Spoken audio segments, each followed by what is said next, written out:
Pembroke is so lucky to have Dr. Reed.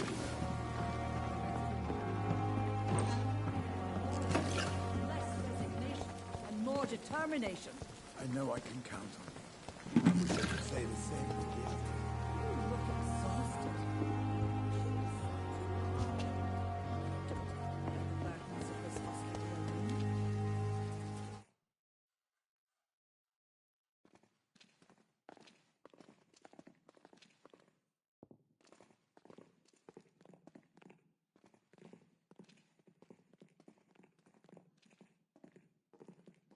Good evening, Milton. Good evening, Doctor. Still trying to save lives?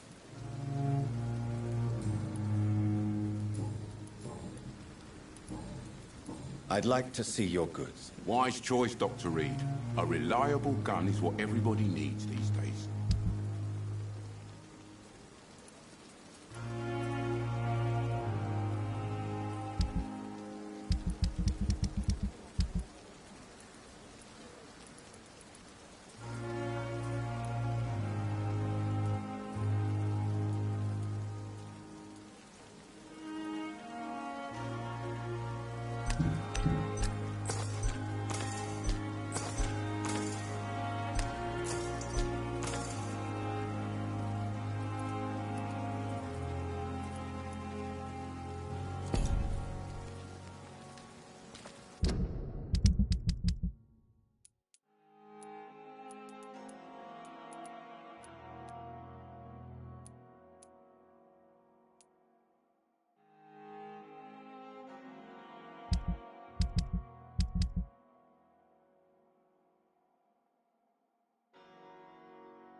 He's mine! I'll take it!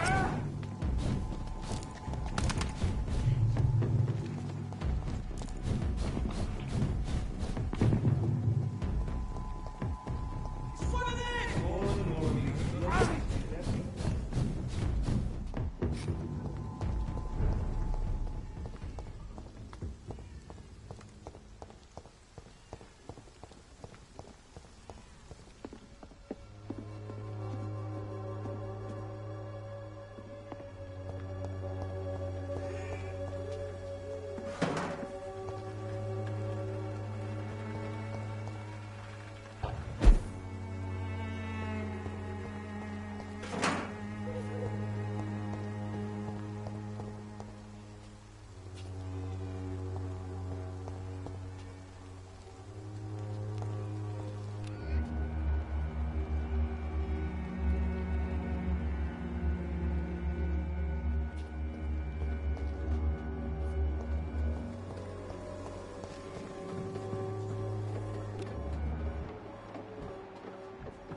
Hello, young man. I'm Dr. Jonathan Reed. Maybe you could help me. Name's Albert Palmer. I'm a wet boot boy now, so mind your mouth. Palmer? As in Benjamin Palmer? Unfortunately, the bastard was my father. Dead in the gutter, killed by some arsehole while drunk. Do you need assistance? Please. Feeling tired these days. There you go. Let's hope nobody steals it from you. Very funny.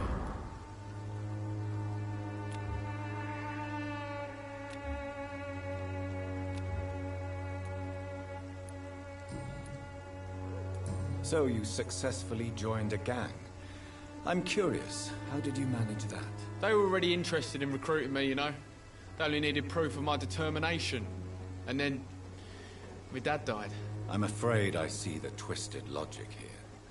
You let them believe you did it, didn't you? Let's just say I don't deny it. Everyone thinks I'm a thug. Have a gun and all. How good is that?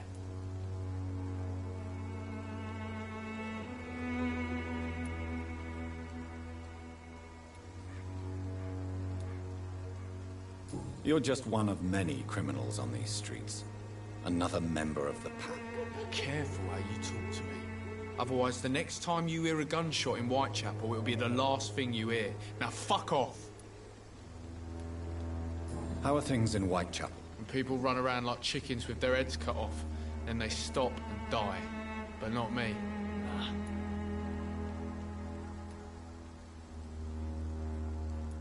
Why don't you help them, if you're so brave? I can be protective. I can be very protective, if the money's right. What are people running from? From me, for instance. I mean, I'm brave, and I've got heart, but don't get me riled, right?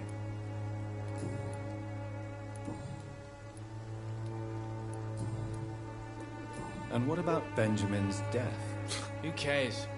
Life is for the living. We all end up 6 feet under. Let's grab what's ours before we meet the Reaper. Life's too short.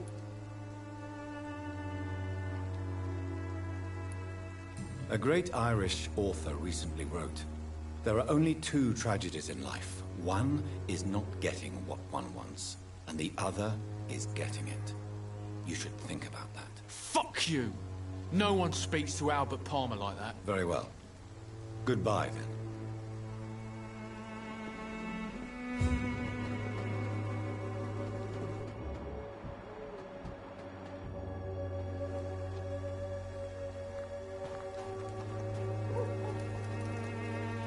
Fuck you all! Fuck it all!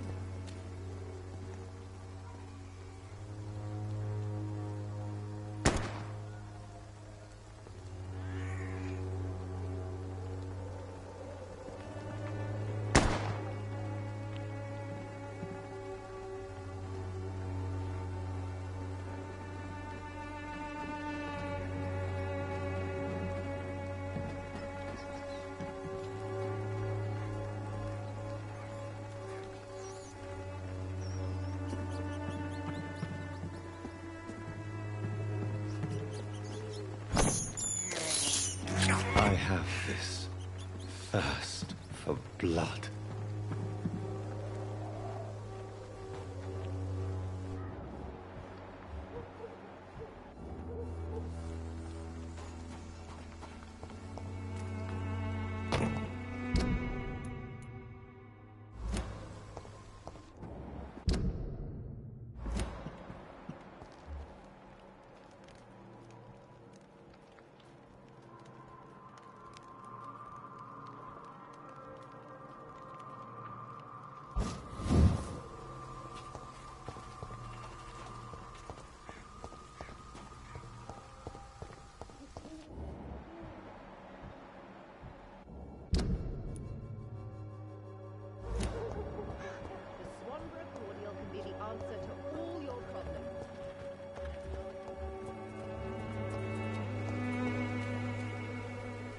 Good evening, sir.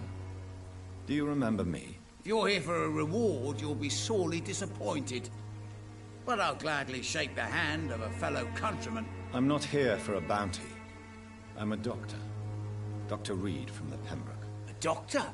In Whitechapel? What an opportunity. My name's Bates. Cadogan Bates. Do you require assistance, Mr. Bates? Not me, but your skills could help a lot of people round here.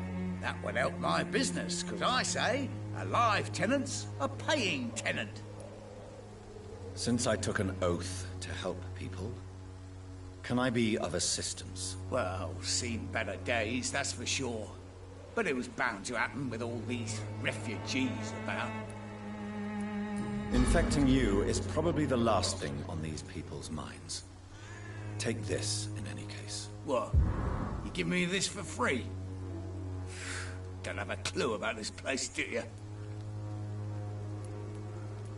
I'm looking for Dorothy Crane. She's a nurse. What can you tell me about her? Dorothy Crane, bless her soul. I really should thank her someday. Has she treated you? No. When I need a checkup, I'd go to a bloody doctor, not some back alley clinic full of sick foreigners.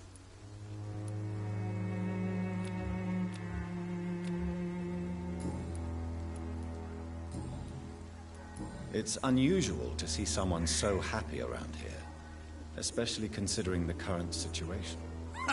Why should I be sad now? There've always been wars, disease, tragedy. There always will be. That's an unusual way of seeing things in these trying times. I don't see why I should shed a tear for another man's woes. I'm healthy, and I intend to stay so. What help could I possibly be to your business? That's simple. I already get good money from all those fleeing the war. Can you imagine what they'd be willing to pay if I could offer medical assistance too? Mr. Bates, do not make me regret saving your life in this quarantine zone. I understand, Dr. Reed, you're from a good family. Don't want to get your hands dirty. That's fine. I'll be happy to act as your middleman.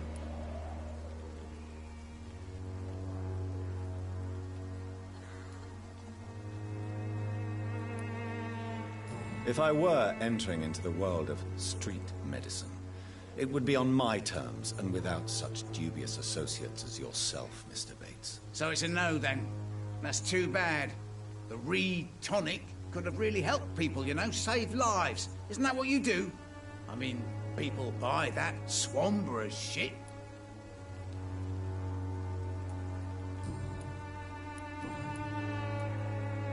You seem to have recovered well since your attack. Do you ever think about what happened to you? Not much. It was a fucking nightmare. Savages, absolute bloody savages. Their appearance. Jesus. It made me want to puke. You'd better not come back here. I won't be around next time to save you. Goodbye, Mr. Bates.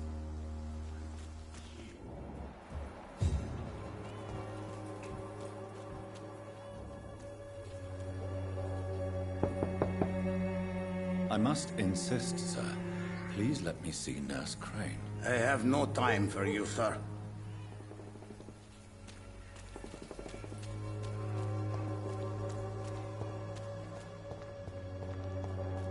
I cannot enter.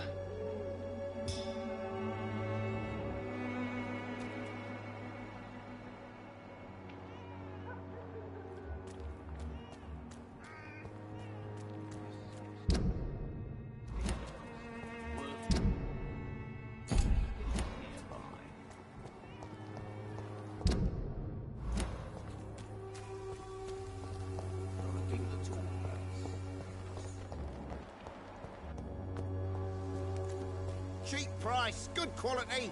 Come on, take a look. Don't be afraid. Welcome, sir. Please, take a browse of my wares. I am Dr. Reed. I would like to ask you a few questions, if you don't mind. Doctor? Interesting. I'm Barrett Lewis.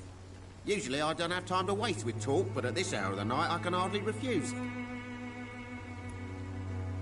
Have you heard of a nurse called Dorothy Crane? Nurse Crane? So the bitch really is a nurse, then? Always thought she was just some crafty foreigner, that one.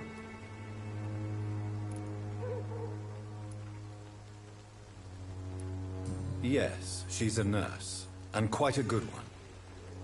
What did she do to gain such notoriety? Dorothy Crane ain't even a real name. Something like Dorothea Craniu. Something like that. Came to England fleeing the war, I was told. That doesn't explain why she irritates you so much. Your precious Nurse Crane gives away medical supplies and prescriptions for free. I offered to sell it for a fair cut, but no. Miss Crane wanted to play the quiet saint.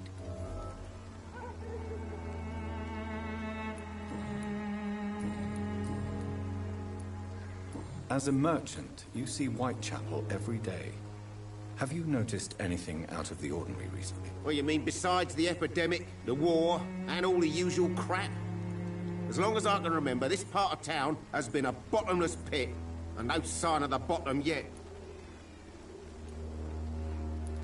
Violence is increasing in the borough. Yeah. A few nights ago, some blokes jumped me. Came out of one of the condemned workshops. Fever, madness, something like that. Where did this happen? Why did you go there? In the closed workshops nearby. I worked there as an apprentice in better days. Now I only go to find trinkets or tools. Too bad I was mugged, though. There was good money in that little box of loot I lost. Have you been hurt? No, but that's only because I ran like hell. Those men were raving lunatics, I tell you. Not even able to speak anymore, just screaming.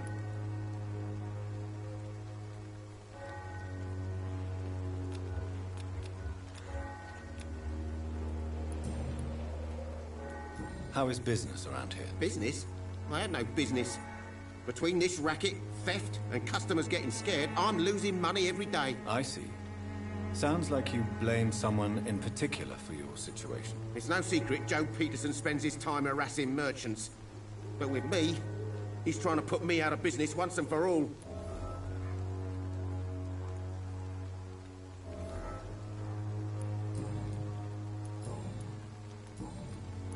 Right then. Show me what you have.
I should never have taken up my father's business.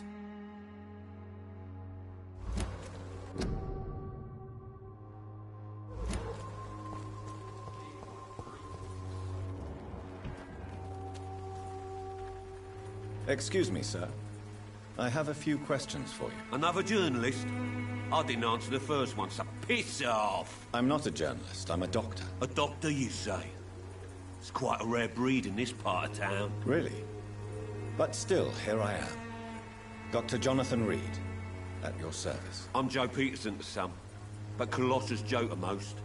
And I don't remember asking for your service, sir.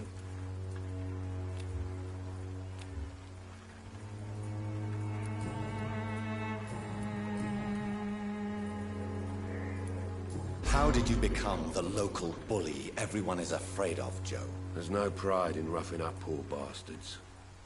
But this is the only job I've found. And it pays well, too. A job? So you're racketeering for someone else? I got enlisted by the Wet Boot Boys, a gang from the docks. I'm their muscle for their dirty work.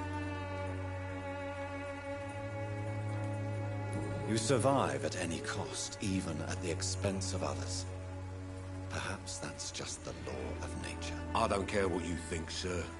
I do what I have to do for my own reasons, and that's that. I'm not sure Mr. Lewis would agree with your by all means necessary philosophy, sir. Oh, do you really think he's the poor victim here? Barrett can be as sneaky as anyone. Long ago, I even called the bastard my best friend. May I ask what you do around here? I do whatever I want, and sometimes even more. Now sod off. According to you, physicians are scarce in this part of town. Why is that? Not familiar with this neighborhood, are you?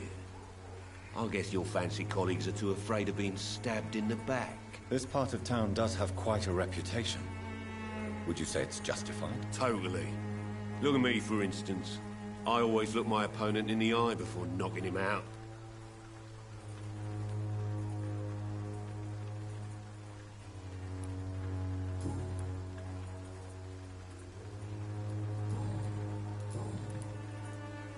Have you heard of a nurse named Dorothy Crane? She's a colleague of mine, and is supposed to live around here. Dorothy Crane? Yeah, I know her. One of the few good souls who dare to help the sick around here. Could you please tell me more about her? She's a nice girl. Tries to help the migrants. I offered to give her a hand, but she said my reputation would attract too much attention.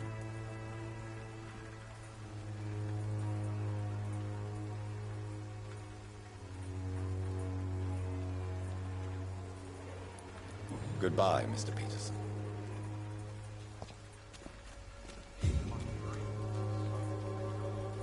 Fancy buying something, sir? You never lose your focus, do you?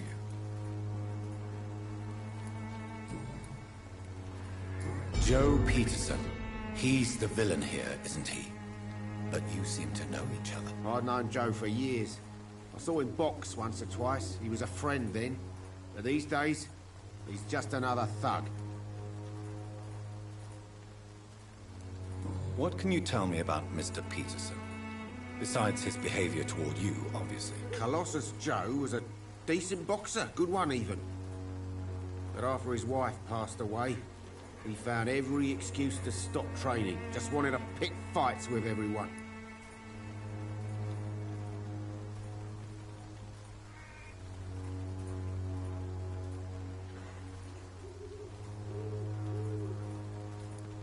Without making excuses for him, it's safe to say that despair can poison even the sanest mind. We've all had some rough times, ain't we? But most of us don't use our fists to see us through.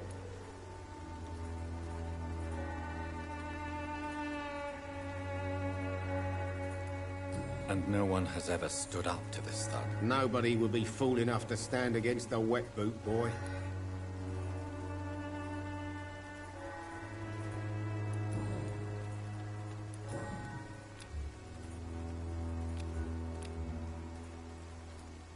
Goodbye for now, Mr. Lewis. I know it's hard to believe.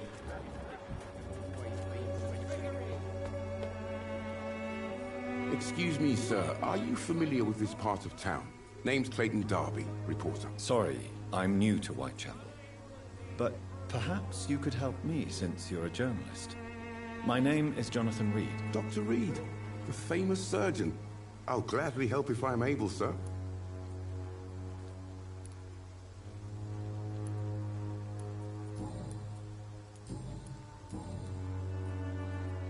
Why are the newspapers keeping silent about the Spanish influenza? It's as though none of you care. There's a war going on. People shouldn't be demoralized by news of deadly diseases. I served in France. Our top priority must be to put an end to this butchery.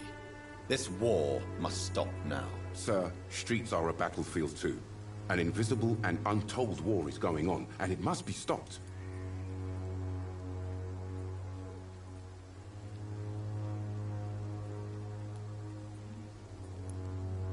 Have you any idea of the danger you face in these streets at night? I've had to run and hide more than once from frenzied mobs incensed by the fever. Do you think the flu is really responsible for this, Doctor?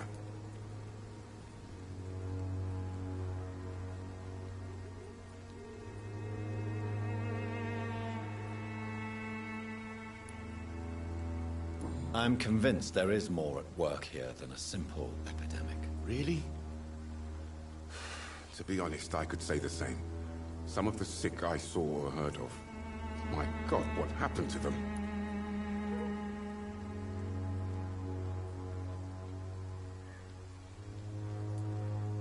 What is a journalist doing in this borough after sunset? He goes where none of his colleagues would dare to go, to inform the country.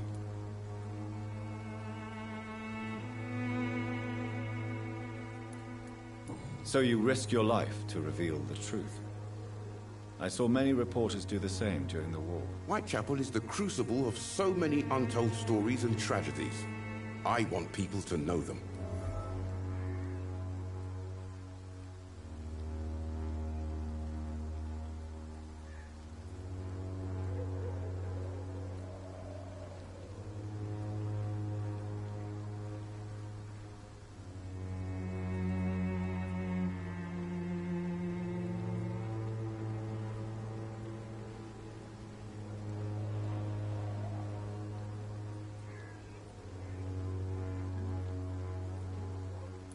That's quite honorable of you.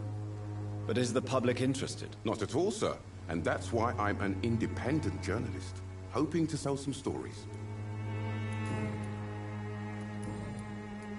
I heard you're investigating an underground medical dispensary in Whitechapel. What do you know about it? Not much, I'm afraid. They are wary of strangers, and I'm not really an acquaintance of theirs. Why do you care?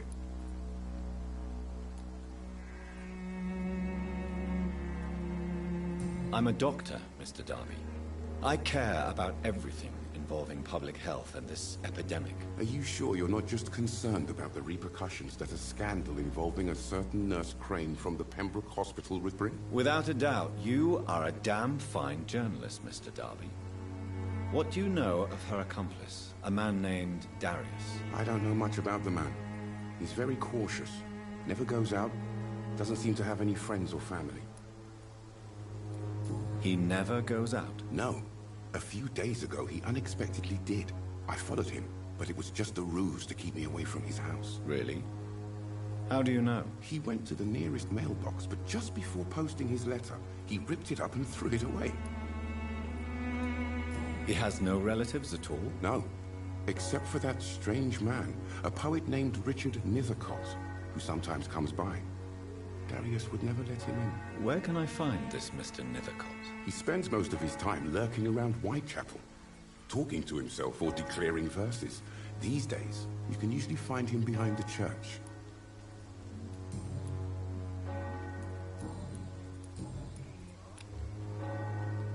Do you need assistance? That would be nice of you, Doctor. Who knows what I may have caught during my investigation. If you persist in investigating the most pox-ridden boroughs of London, you must accept the risks. Thank you, sir.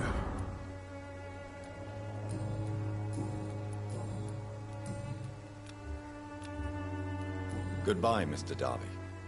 Farewell.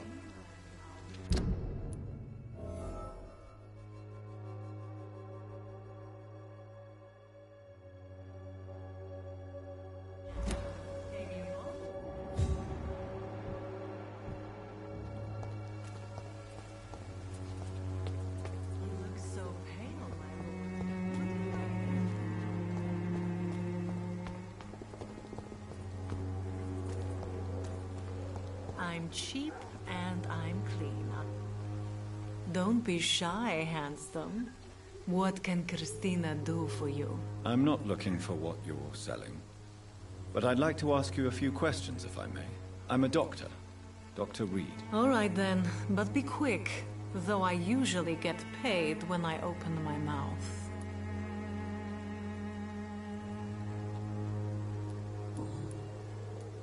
Tell me about yourself. Are you joking with me? People don't usually come to see me for conversation. I have no interest in your work. I am, however, curious as to what led you into this career. Short story. The war, exile, and England. This country is not especially welcoming. I've been refused many jobs because of where I am from. I had few options left.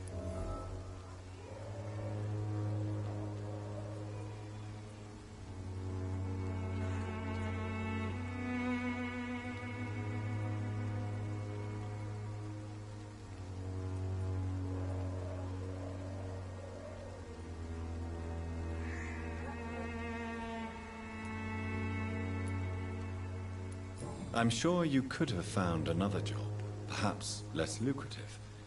Maybe you should try again. And when exactly was the last time you looked for a job? Or worried about the rent, or what, or when you were going to eat? Goodbye, miss. Take care of yourself as best you can.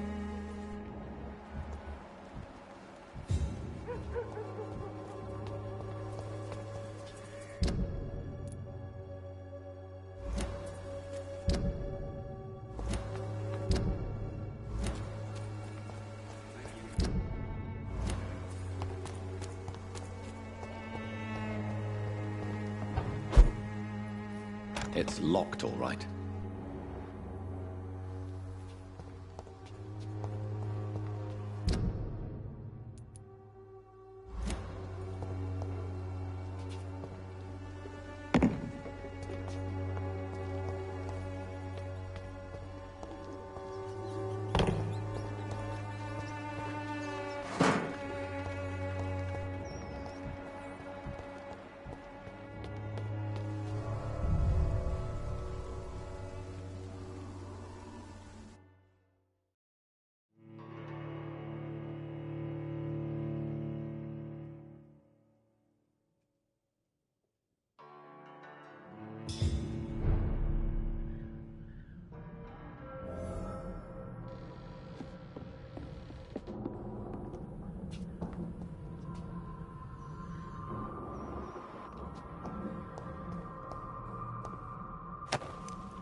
Good evening, Christina. Change your mind, Mr. Reed? Do you need any assistance, Miss Popper? It depends on the price of your medicine. I am shocked that you would think I am that sort of man. Forgive my suspicion. I'm so used to liars with good manners. Thank you, sir. Goodbye, miss. Take care of yourself as best you can.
I'm cheap and I'm clean, I promise.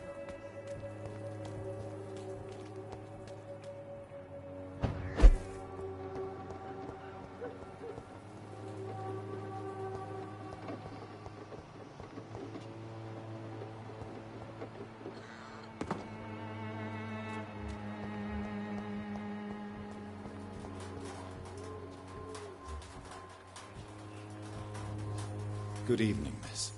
I'm Dr. Reed. I'd like to ask you a few questions.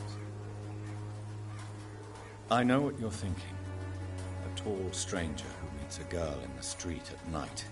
It reeks of the penny dreadfuls. But I mean you no harm, truly.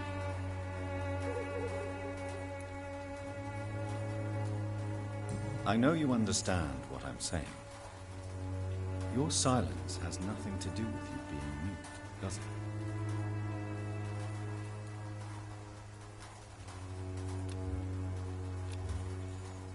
You don't seem to need my medical attention for now.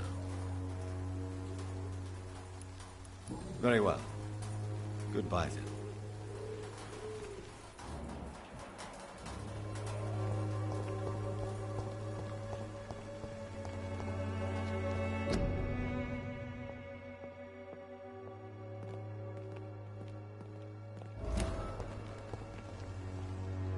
Hello again, miss.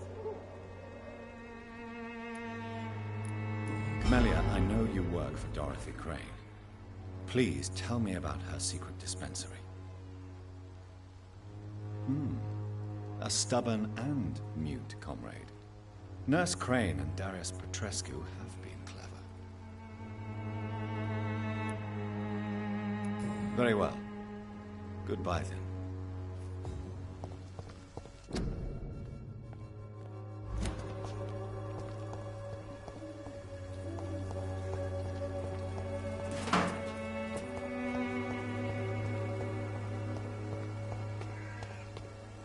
I cannot enter.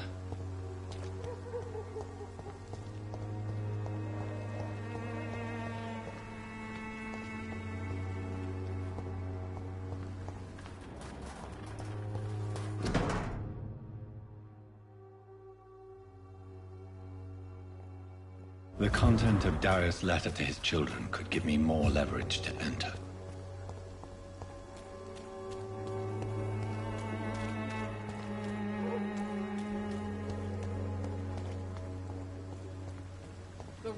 of your hope? Forgive my interruption. Do not apologize, my son. Father Tobias Whitaker is always happy to teach mortals about the incoming Armageddon. I am Dr. Jonathan Reed, and I just have a few questions. A scientist? You are much more lost than I thought, my son.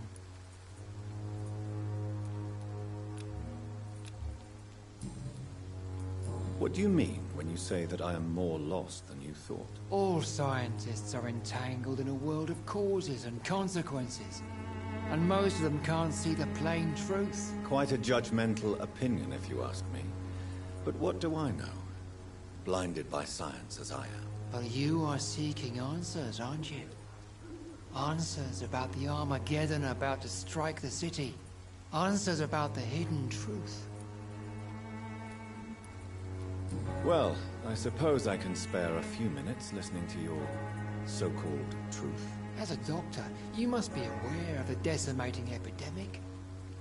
But let me tell you that this so-called Spanish flu is just the beginning of the end.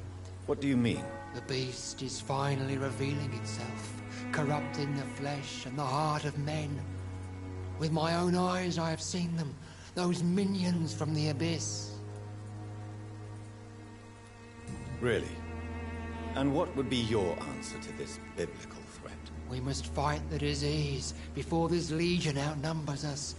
But not with scalpels and microscopes. No. What is left then? Cleansing fire.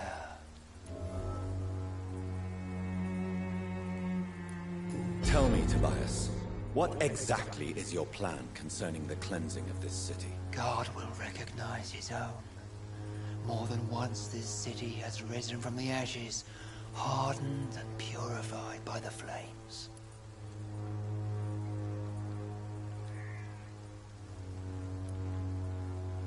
Fire is just the instinctive answer of a caveman facing something he does not understand. This is the 20th century. Your lack of faith is predictable. But my task is to convince rational minds like yours to see the light. This is God's will. You're mad and dangerous. You're nothing but a soulless butcher. A small-time Torquemada. The Savonarola of Whitechapel. My son, if you think salvation is a free gift, go listen to the lies of that pompous fool, Joseph. Joseph, a fool? Vicar Larrabee of St. Mary's Church.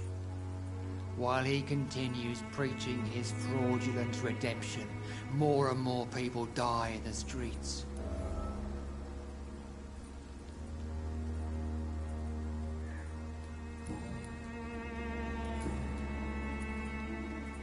Have you any friends? Any family left in these terrible times? No. But I have a disciple I see as my son. He is so devoted. I sent him to preach the good word in the heart of this corrupted city.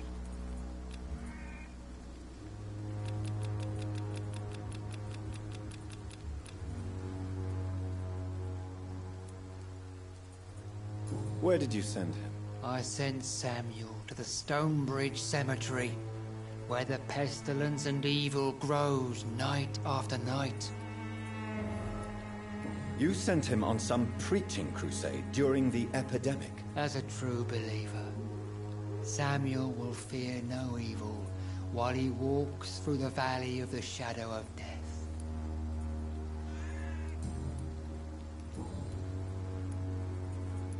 I have heard enough for tonight. Goodbye.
Good evening, sir.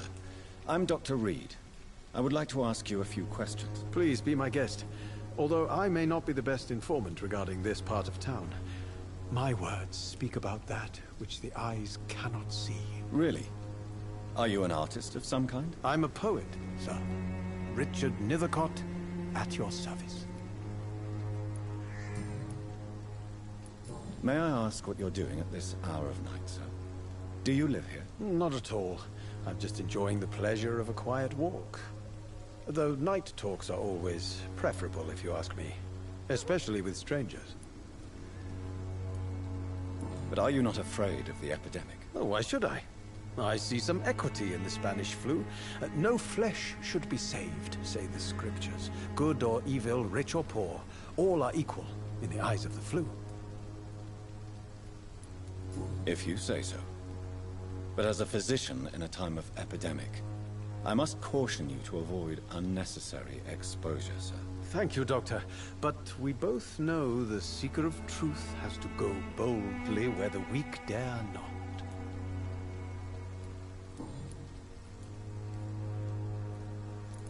Are you aware that your life could be in danger in this part of town? But this is where I must be to feel the real beat of the city. I had to come, see it for myself, alone.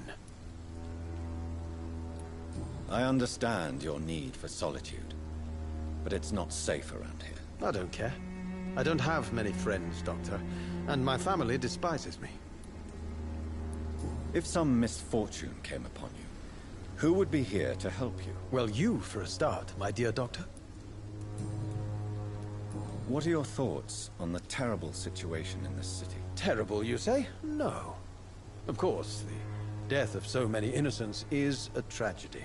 But the scourge has not been all bad for the city. Oh, no, sir. What are you talking about? Do you remember London before the flu? Noisy, cacophonic, quiet nowhere to be found. And now, listen to this oddly peaceful silence.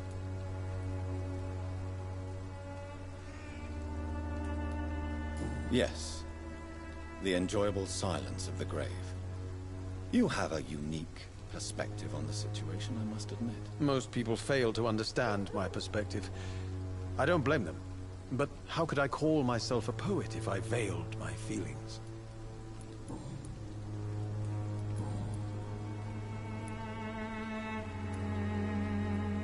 Tell me, Mr. Nethercott, why seek inspiration in Whitechapel? The place is not beautiful per se, but how to explain it?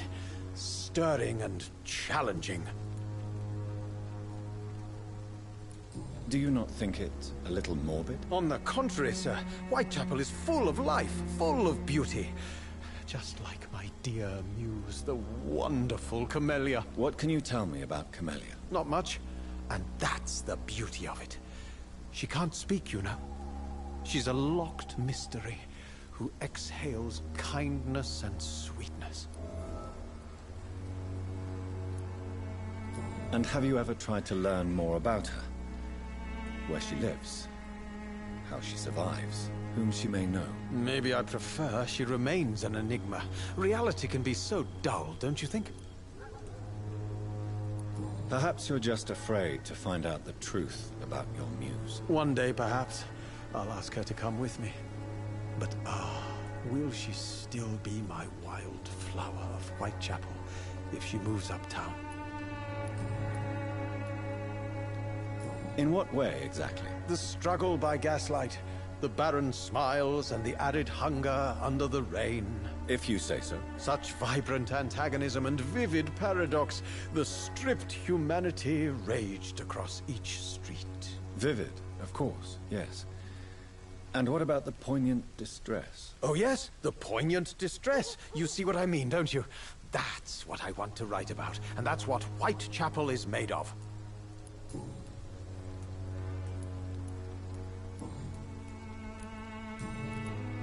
Did you know the mute florist is a member of a secret society? No, I didn't.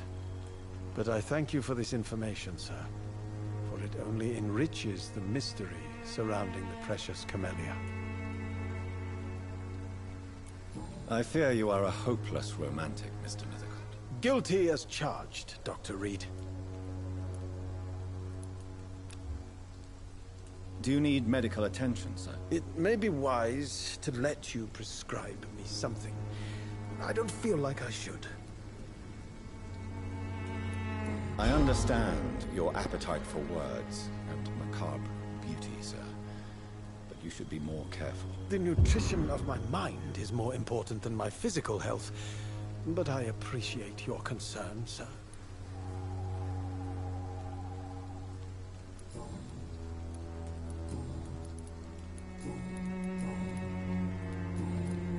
Did you know? No, I didn't. Are you not? That girl. May I ask you a few questions about the district? Extraordinary part of town, is it not? I'll be glad to help you, if I can. I'm looking for Dorothy Crane, a nurse who lives in this vicinity. Dorothy Crane. Oh, I love the name. The Crane of Whitechapel. Sounds very mysterious. But, sorry, no, never heard of her. What can you tell me about an old man called Darius? Darius Petrescu? Yes, I know him. At first, I thought he was only a small publisher. I invited him to publish my work, but his reaction was pretty clear. Not interested in your talent? Darius is an old political activist who takes delight in printing tracts and lampoons. Those communist activities only require mediocre writing skills.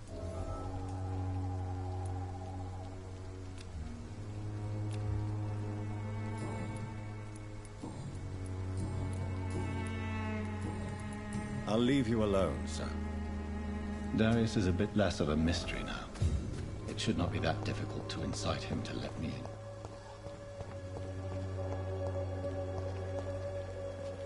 Hello again, miss. Tell me about Richard Nethercott. I understand he is quite fond of you, Camellia.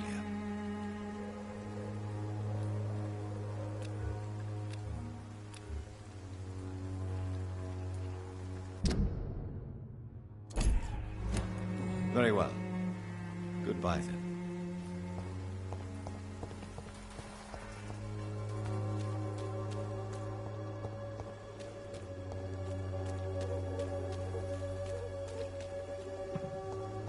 It's locked.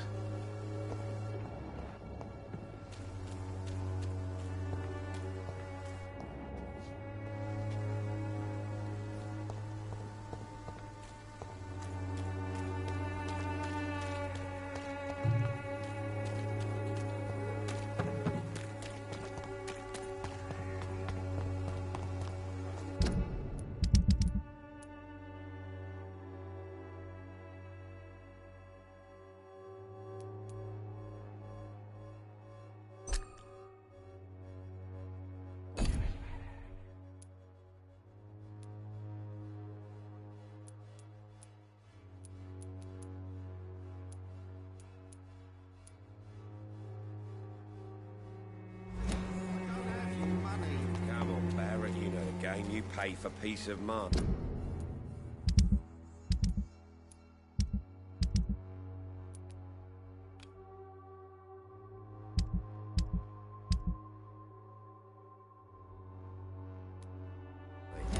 Can't you just look the other way this week, Joe?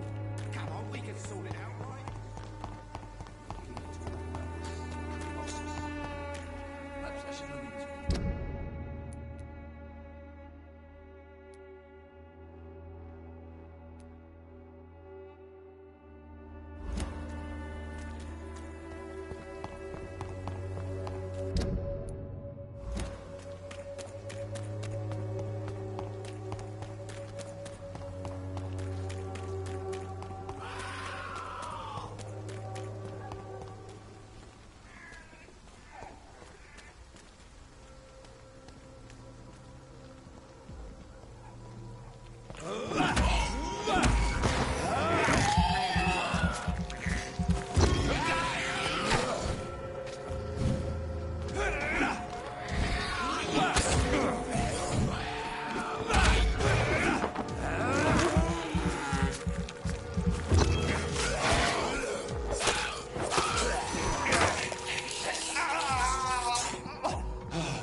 No such study.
This could be the box Lewis thought he lost. There's a letter inside.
Who distribute flowers at this hour of night?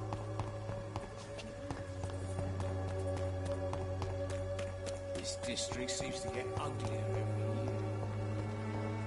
Don't be afraid. Fancy buying something, sir? You never lose your focus, do you?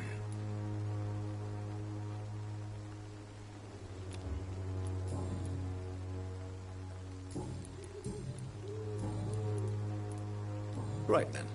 Show me what you have.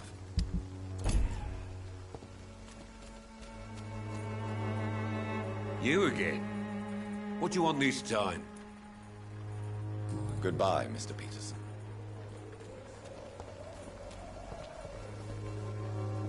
Fancy buying something, sir? You never lose your focus, do you?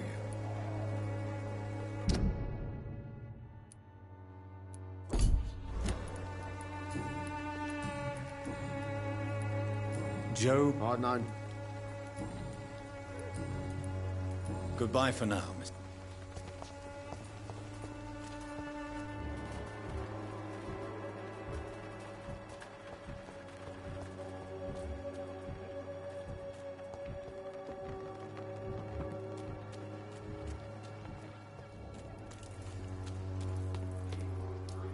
You again? What do you want this time? Have you heard of a nurse? Dorothy, Could you please... He's a not. Goodbye, Mr.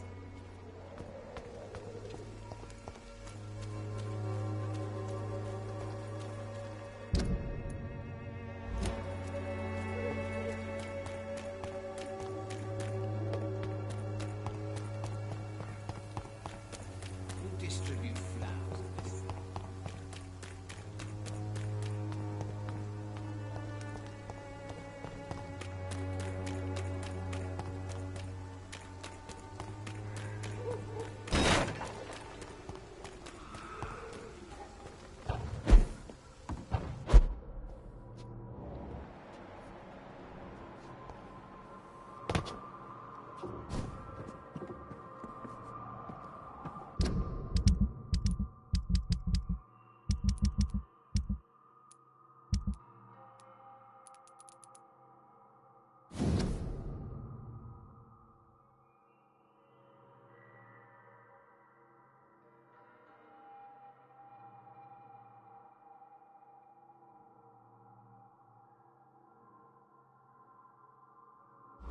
A love letter from Joe Peterson's wife, addressed to Barrett Lewis. Who should I give it to, I wonder?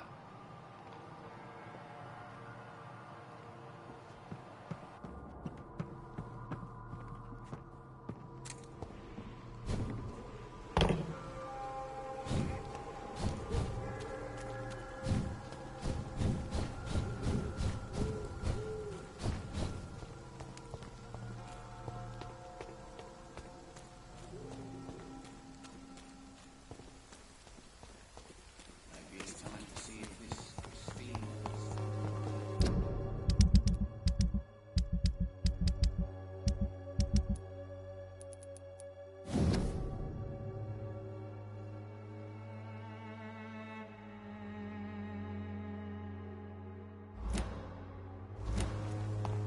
We can sort it out, right? It's not my call, Barrett. You paid one way or another. Please, Joe. How long have we known each other? Hello, young man. I'm Dr. Reed, and I would like to ask you a few questions. May I enter, please? Sorry, no, sir. My father does not like people entering our house, you see. Your father is worried about you, boy. He asked me to look for you. So my father actually worries about me then? Okay then. Come on in. I'm Harry, by the way. Is there only pain and suffering in this world?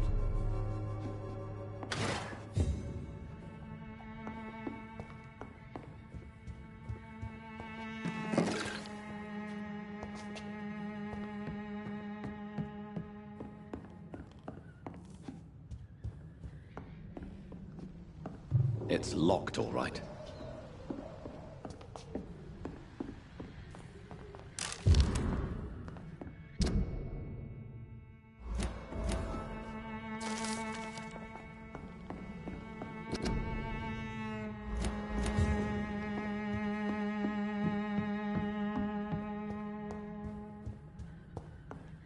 Even... So, may I ask you a few questions? I'm not bothered. What could be worse? How do you... I'm fine. My father... Forgive me. Why should I? You have a roof over... That's exactly what... If luck... So that's why... I'm not afraid. Forgive me. Why should I? You have a roof... That's exactly...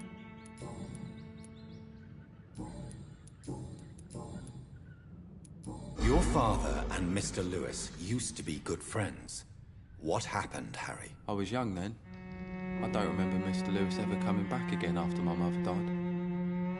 Or was it after my father started bullying him? I don't know. But you are not responsible for your father's actions. Am I not? Dad always says that he joined that gang for my safety. So if I wasn't born, people wouldn't be worrying about Colossus Joe. Have you tried speaking to Mr. Lewis about it? I don't go out often, but yes. And he scolded me and told me to leave him alone. I guess my father frightens him too much.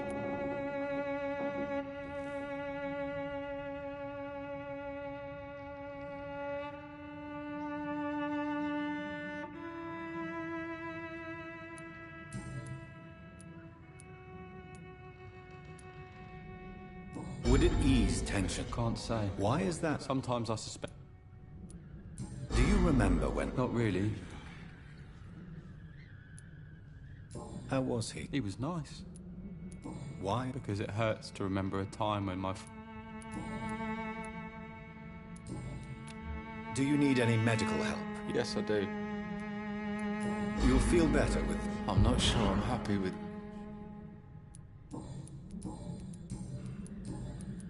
Do you know no... Yes? Goodbye, young man.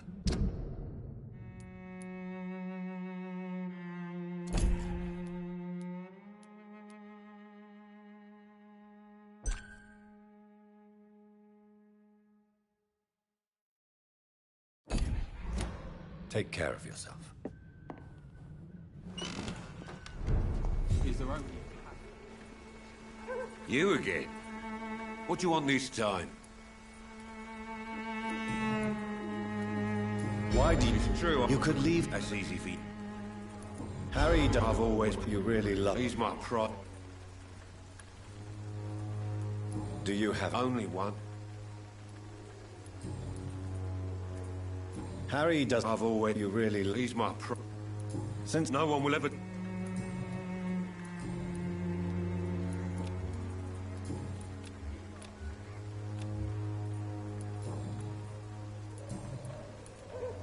I think the documents in this box could be of some interest to you. Really? Where'd you get it? I found it in an abandoned building nearby.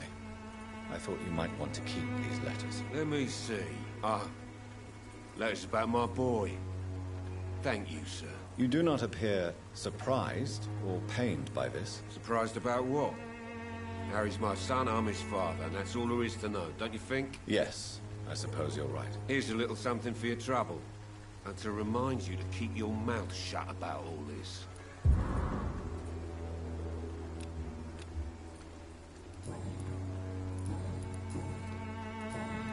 Goodbye, Mr. Peterson. Fancy buying something, sir? You never lose your focus, do you? Barrett, You had an... Yeah, I did. Did you ever try to... Never.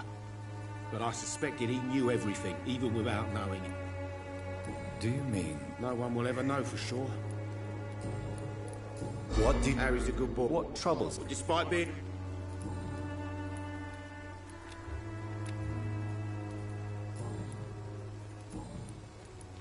Goodbye.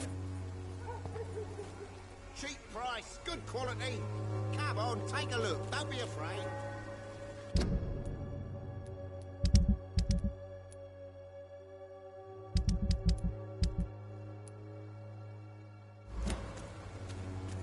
Cheap price, good quality.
Fancy buying something, sir? You never lose your focus.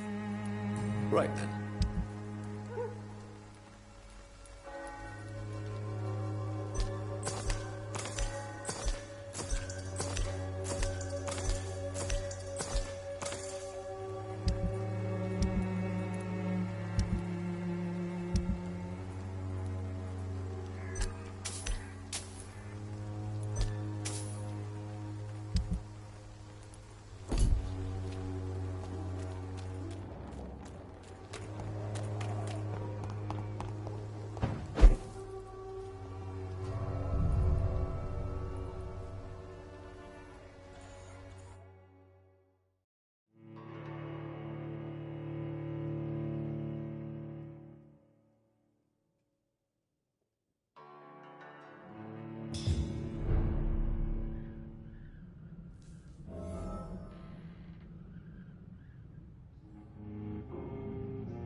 This district seems to get uglier every year.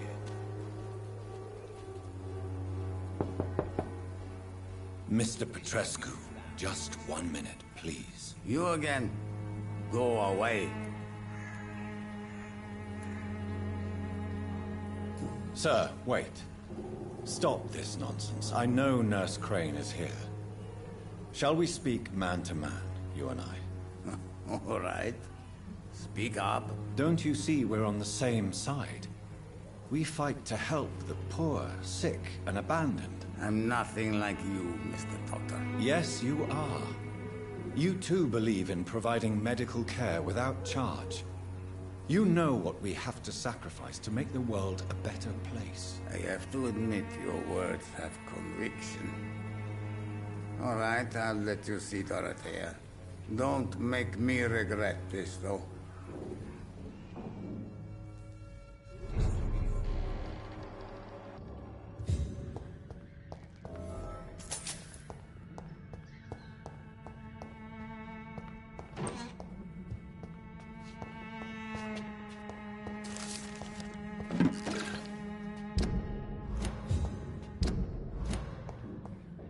It's locked.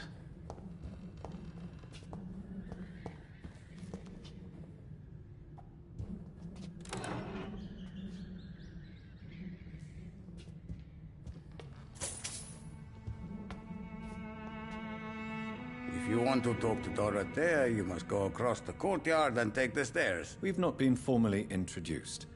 May I ask your name and occupation, sir? I am Darius Petrescu. I'm here to keep snitches and spies away from Dorothea. And I also run this little print shop.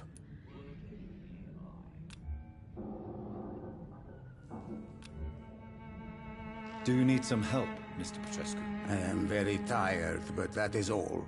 I don't need you, Doctor. Well, I think you do. Take this, and you'll feel better. Free drugs from an English doctor? It must be my lucky day.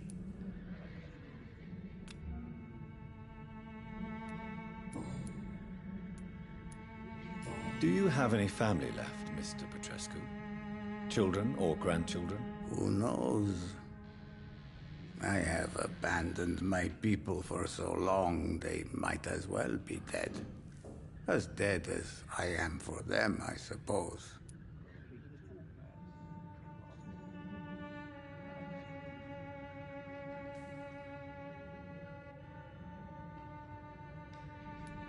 Don't be embarrassed, sir. If you must know, my own father disappeared many years ago, and I forgave him. It's quite awkward to talk about our families like this, but thank you, Dr. Reed. I appreciate your trust. This war won't last forever. Did you ever think of returning to your country now it's free? No. I have taught strength and determination to my sons and daughters. I'm an old, dying man who only has memories of better times to cherish.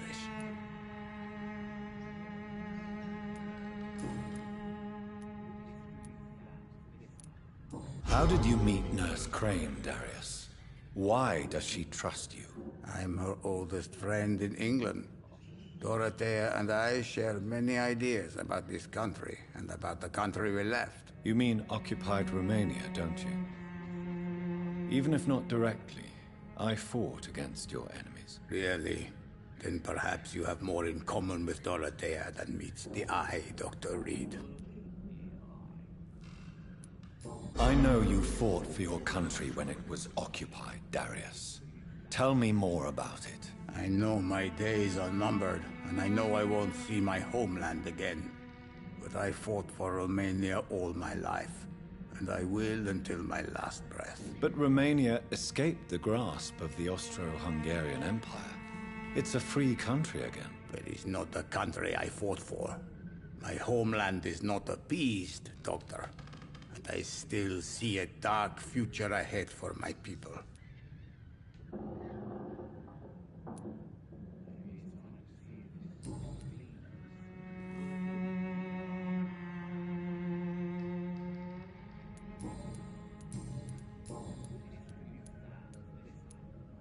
Tell me everything you know about Camellia, the mute florist. I do not...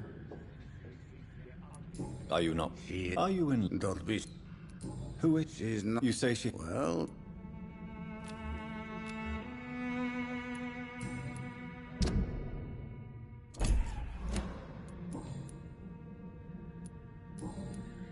Tell... I do not... Who... She's not... You say she... Well... Are you not? She is a... Are you in love? Don't be... So Like my... She seems... More... Tell me everything. I do not... Goodbye.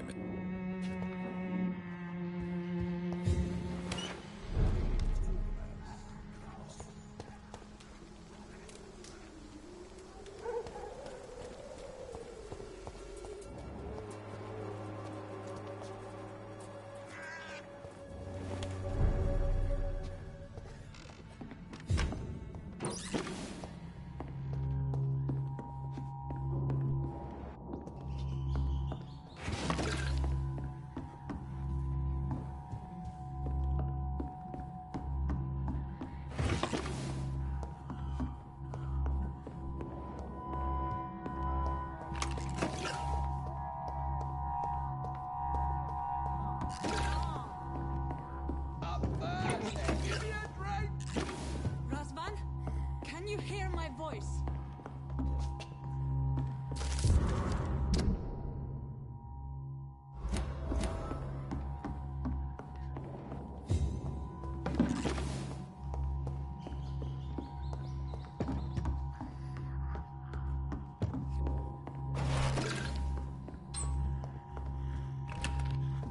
I need help! What do we have here, nurse? Patient Razvan Vasily. High fever running on 3 days. Complaints of dizziness, muscle aches, and head pain. Diagnosed with influenza. Treatment? Aspirin and salicin for the fever and discomfort. Liquids for dehydration, but he's having trouble keeping even water down. Aspirin and salicin, you say? Why not some warm milk and a kiss on the cheek?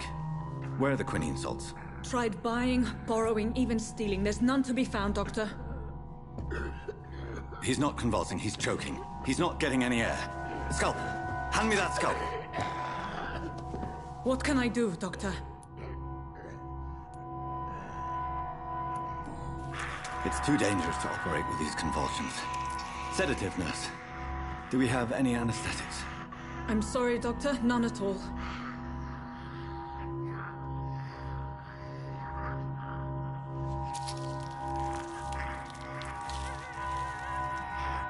I need to perform a tracheostomy. Short pipe. That rubber tube will do. We're going to cut a passage for air through the neck. Yes, Doctor. He's breathing again, but he's coughing up blood. Internal hemorrhaging. I need to make another incision into the chest cavity to drain the fluids from the lung. Prepare another tube. A thoracostomy. Doctor, we've nothing to fight the infection. We need an aseptic environment. Right then, Nurse Crane. What do you suggest we do? I've no idea. I'm not the doctor. Time is of the essence. We need to perform a thoracic drain. Yes, Doctor.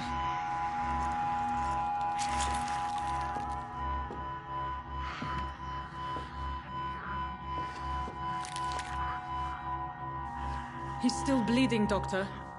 I'm losing his pulse. The drain must have punctured the intercostal artery.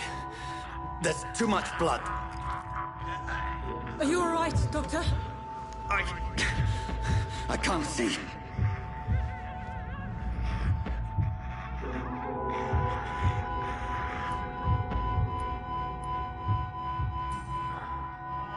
I must first suture the artery.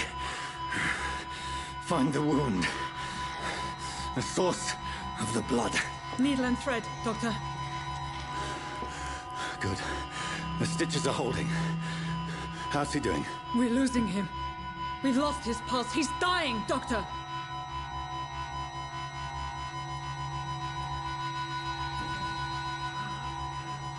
A dose of epinephrine, now. Yes, Doctor.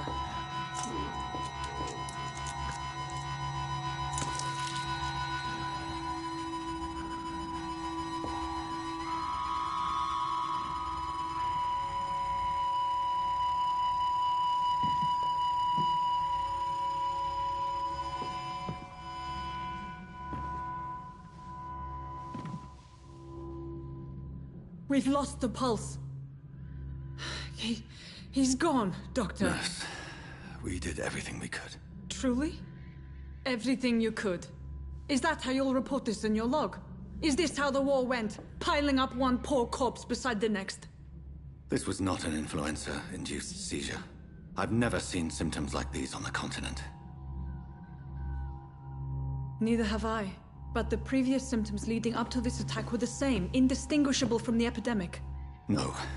There was something more vile in these reactions. Something primitive. There have been numerous reports of mental breakdowns caused by the fever that accompanies the flu itself, Doctor. Yes, but... I'd best take some samples of the blood for analysis.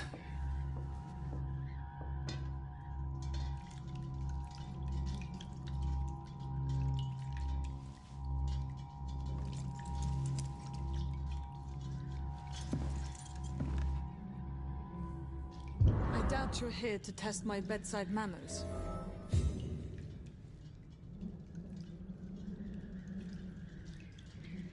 To what do I owe this courtesy?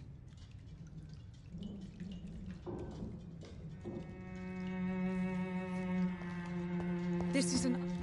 I suspect it was more than intuition alone that led you to us. So, how might I be of service, Dr. Reed?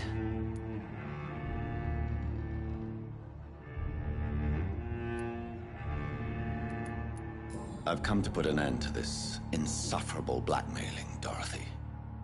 Doctor, you think your warnings scare me? I've stolen and plied, blackmailed and lied, but what else am I to do? I'm all these people have.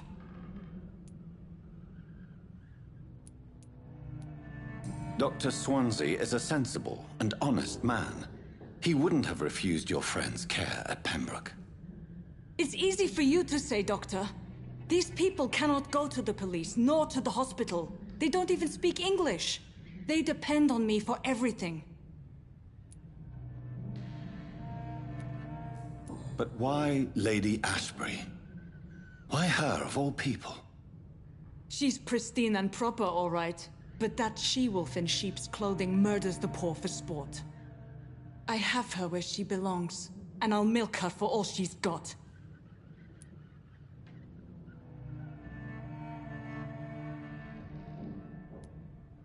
So, the end justifies the means. Is that your defense? I know you're kind, Doctor. Just another fine-heeled, silver-spooned gentleman who was given the world on a platter. You know nothing of poverty. Nothing of the shame, the hunger, the loneliness. You've convinced me of the sincerity of your actions and their noble justifications. But all the same, blackmail is a crime, and it will stop, Nurse Crane. So, are you going to turn me over to the authorities?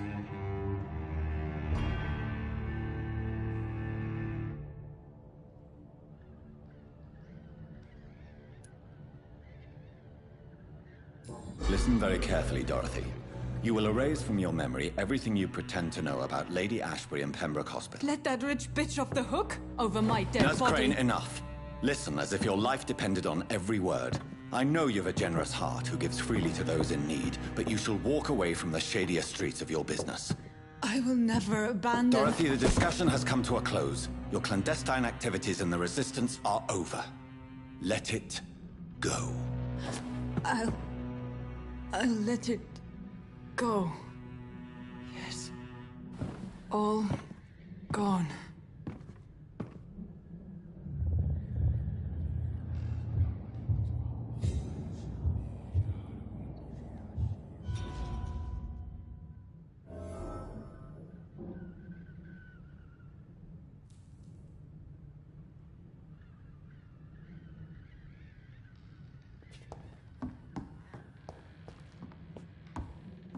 It's locked, all right.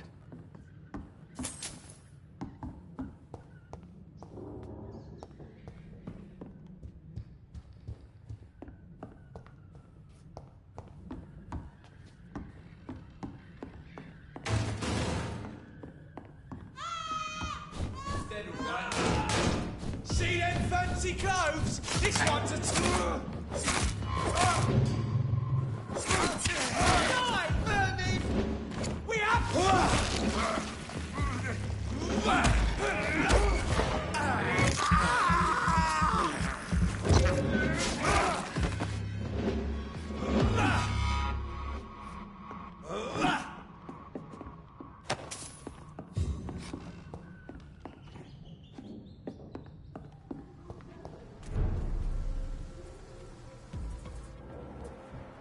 This is stupid, Vic!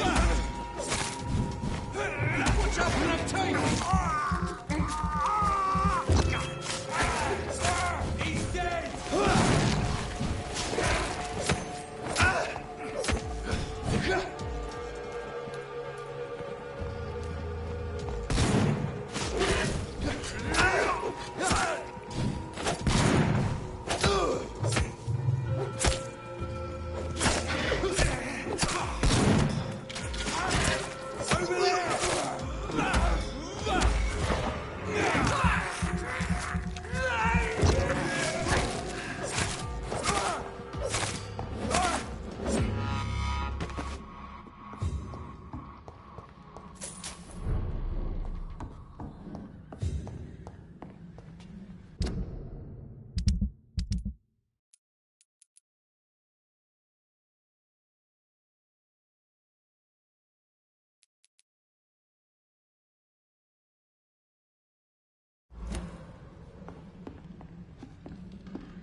Who distributes flowers at this hour?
never have taken up on.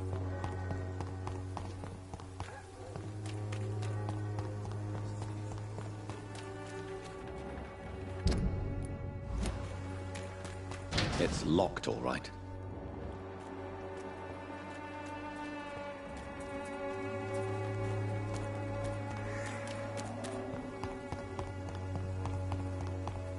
A lot of people are talking about this Colossus. Perhaps I should... Oh, dear.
answer to all your problems.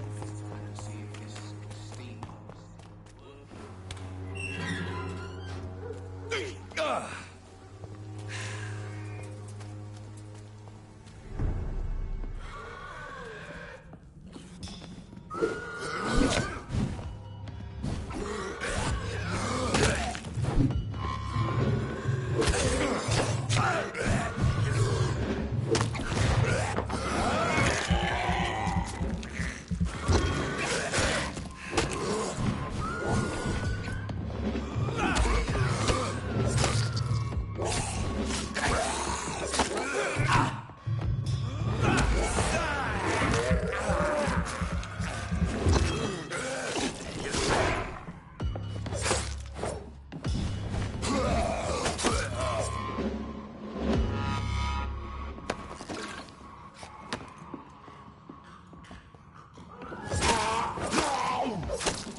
It's locked.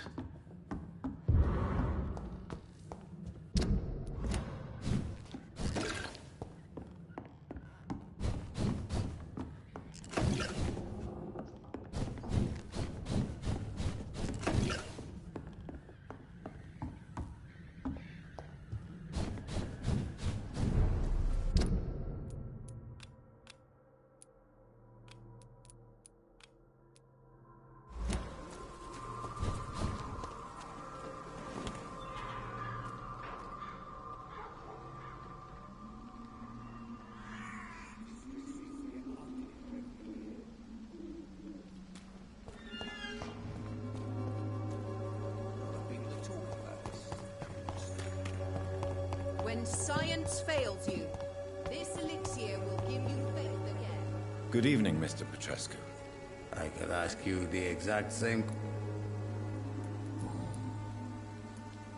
What do you plan? I'm not sure. You believe... Yes, What story?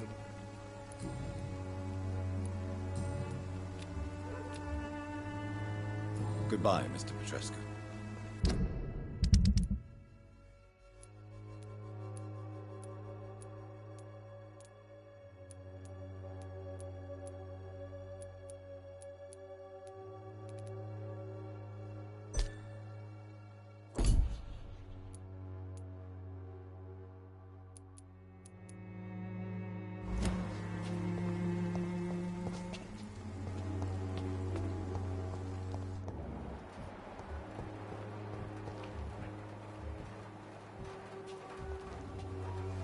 Good evening, my dear colleague.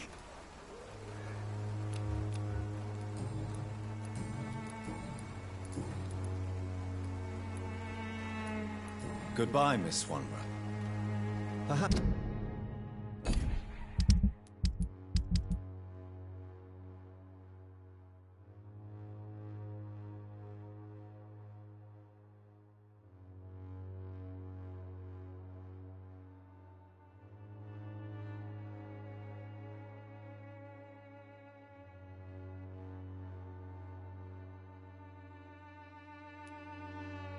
we'll talk again. The Swanborough cordial can be the answer to all your problems.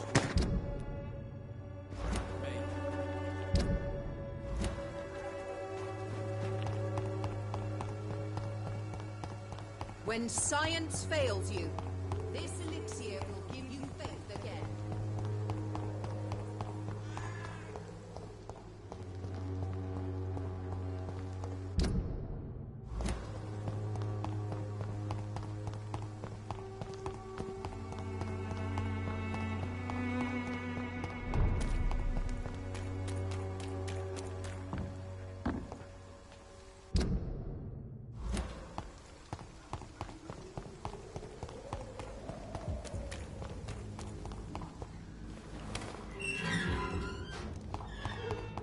Human blood. Whoever left these marks did so deliberately. Kill it, boy! Crush the leech, boys! Die, Vermin!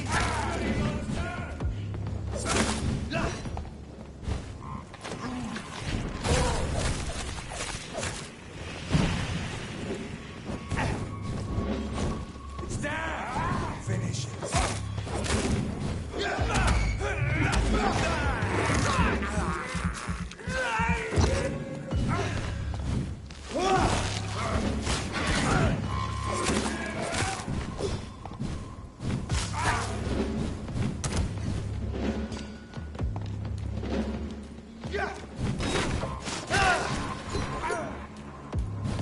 Roast it alive.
I would ask you to avert your eyes, sir.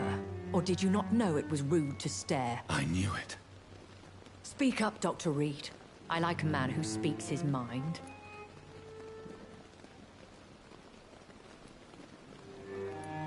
You killed him. He trusted you. And you killed him. Spare me your sarcasm, Jonathan. You are but newly born in this world. So in the end, the accusation was true, wasn't it? The situation is somewhat awkward nonetheless. I have not been observed sustaining myself for many decades. I have to say I'm a trifle embarrassed. Anyway, I have concluded my inquiries concerning your blackmailer. I see. Please excuse my agitated state. Under normal circumstances, I wouldn't let anyone see me in this condition. The case is closed, your ladyship. The person who took advantage of you has, shall we say, seen the error of her ways. So who was it? My lady, the blackmailer was dealt with using the utmost discretion. The culprit's identity is of no relevance. Thank you, Jonathan. That is exactly what I needed from you. You have proven your loyalty, so, as a friend, please accept this small token of my appreciation. Thank you, my lady. If you have an inclination to learn more about vampires or your current situation, I will be glad to aid you in your quest for knowledge. I've been hearing a voice talking in my head.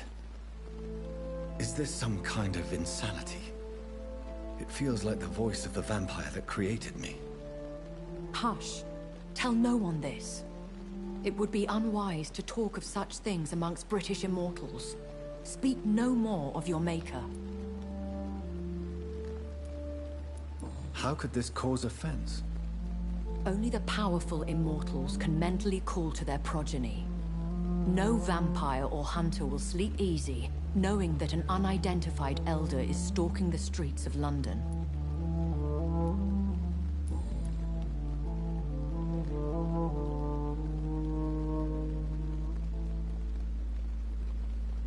A vampire? Is that what I am? What we are? Such a crude word, defined by penny dreadfuls and drunken hacks. No. You are now an Ekon, and that you shall remain. Are you an Ekon too? Yes, I am. We are the closest thing to what man refers to as vampires. Forget what you think you know about us. So we are Ekons. How can I identify us amongst other vampires? How to put it? All Ekon are vampires. But all vampires are not Ekon. We are but a branch of the immortal tree.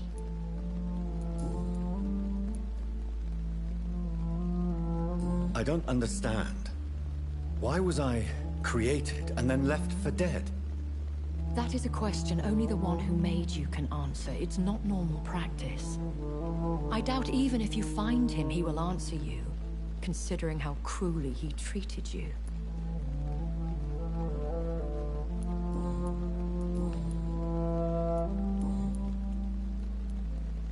Why does Dr. Swansea allow you to feed on the patients of the hospital?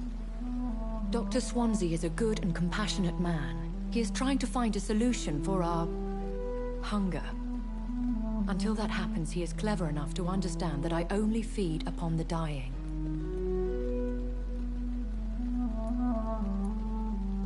What do you know about this Brotherhood of St. Paul's Stole?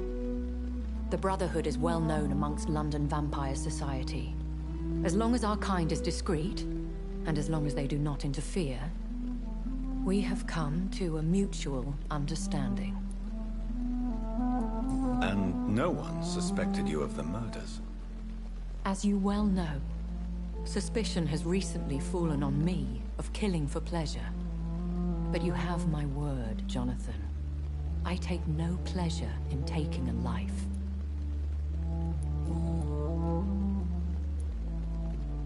Why did you save me in the canning factory? I could hardly stand by and watch such a promising young blood as yourself be torn to shreds by some gutter scowl.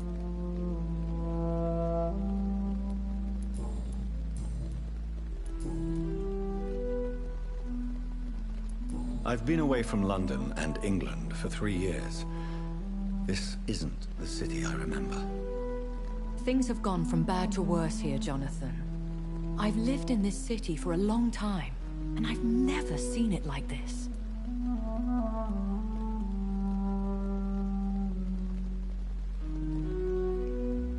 The Spanish flu has hit London that bad. Yes, but it's not just that. I've heard things. Things I've not heard for a very, very long time. There are whispers in the shadows. Something far worse than the Spanish flu is here in the city. What is it you fear? Fear has long since flown this form. But there is something malevolent circling us. I feel fear is merely waiting in the wings.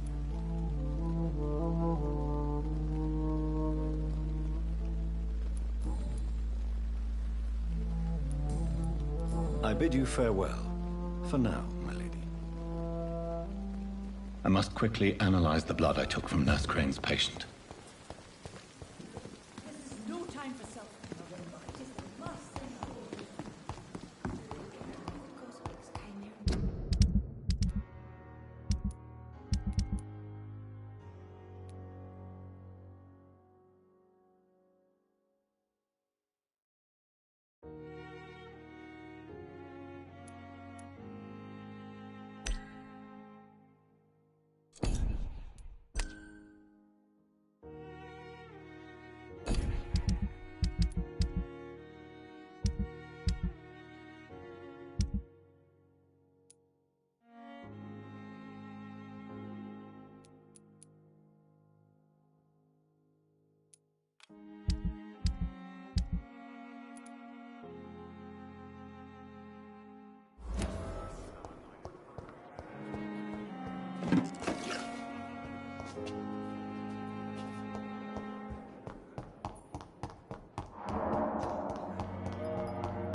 Somebody help!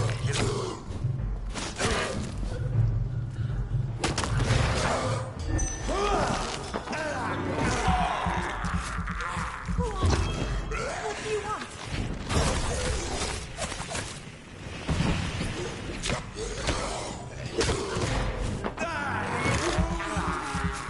Somebody help!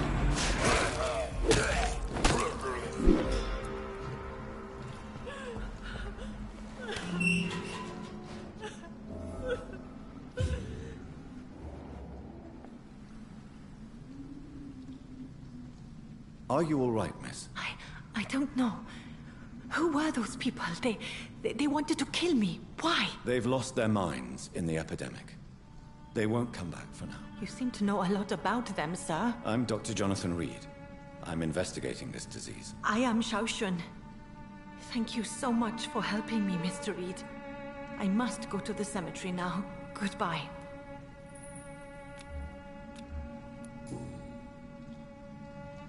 Shouldn't you go back home, where you'll be safe? Maybe later.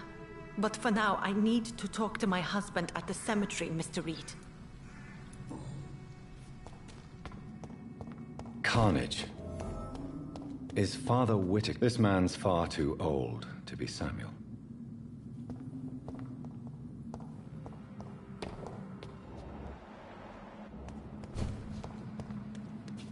No. By the look of his clothes, this man's a docker.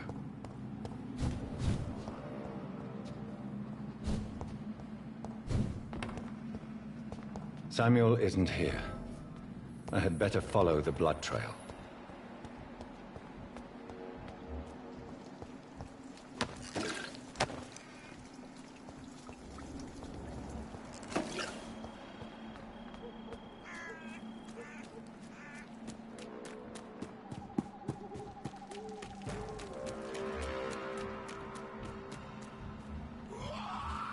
As I feared, Samuel no longer preaches the good word.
This is despicable.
thirst for blood.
Burn it, boys!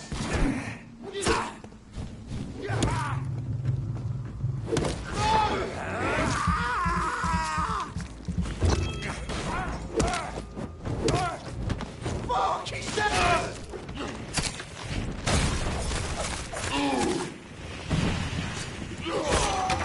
Kill it all you deserve! Back into the grave!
Hello, sir. Sorry to disturb you at this hour. I'm a doctor inquiring about the epidemic. May I come in? A doctor, you say? No, thank you. All right. I shan't insist. Goodbye for now, sir.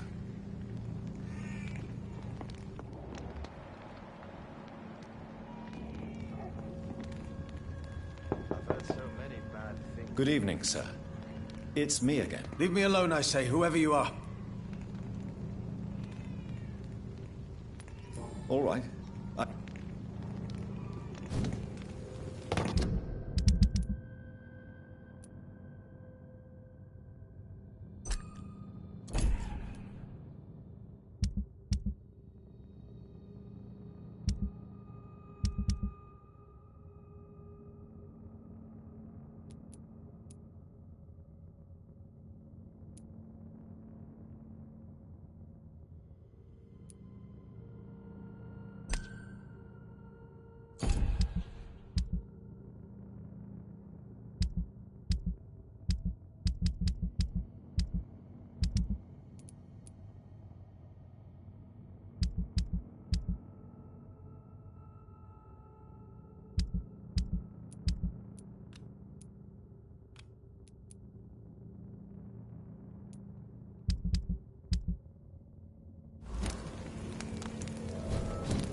This is no place for a gentleman! Get them weapons ready! We found one!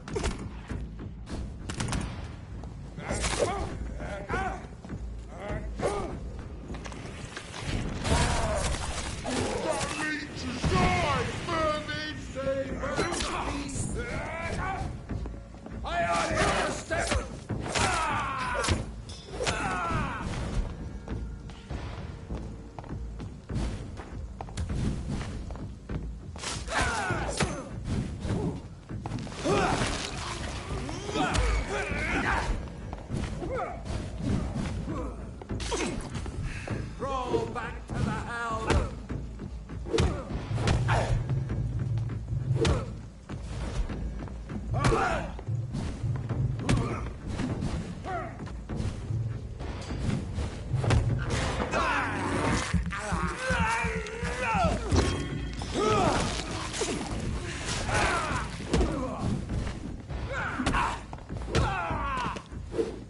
This man stunned me with his faith. His crucifix. This is not good news.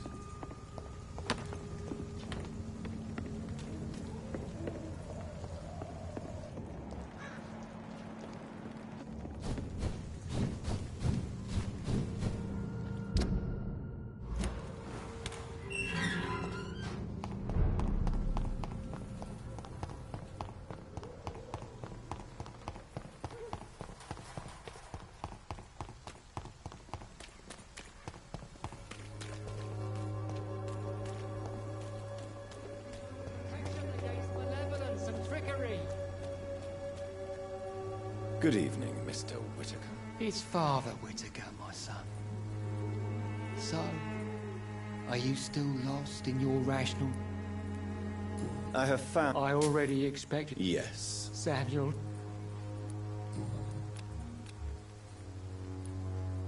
Tobias Whitaker. I have done what no... You are just another hup. No! You're not... I take no... Why? I sent him. A laughing... This epidemic... But who is... She is the... You're No! He Think what you... You're... Why did you... I sent him. You sent...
I cannot enter. Good evening, Mr. Goswick. How... I'm okay. Do you need any help? Thank you, Doc. I have to go. Good evening, Doc. Goodbye, Mrs. Goswick. I'm all right. Don't waste your time with me.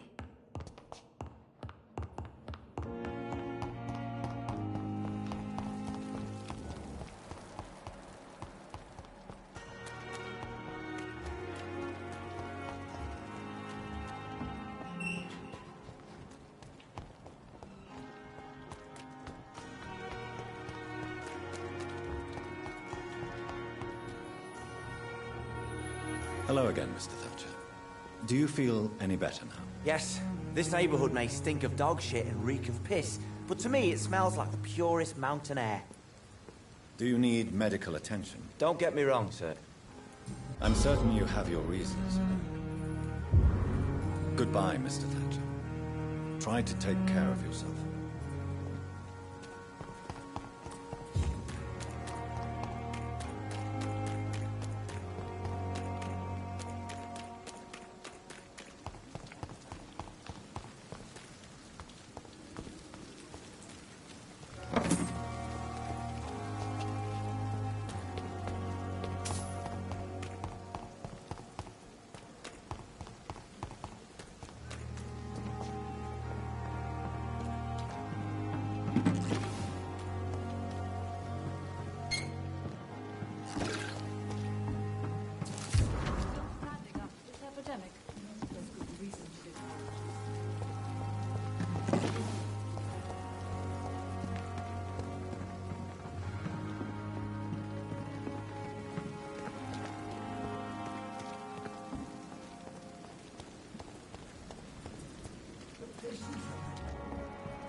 How can I be sure I'll not find your unconscious body in the house again?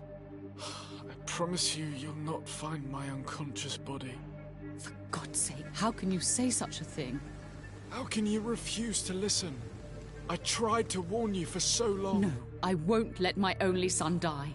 You promised me you'll stay alive. Your son lied to you, like the whole world lies to us.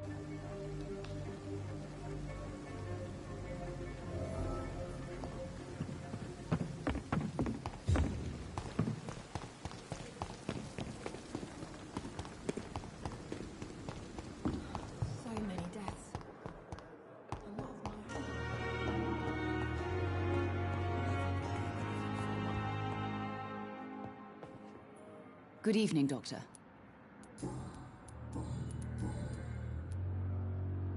Your son wished to die, Beatrice. Why did you hide such crucial information? Are you not aware suicide is a crime? Mortimer could be thrown in jail. I can't let that happen. I won't. I understand you fear the legal consequences, Mrs. Goswick.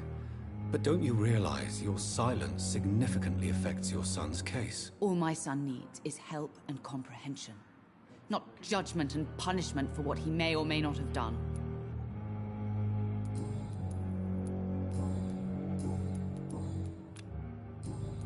Goodbye, Mrs. Goswick.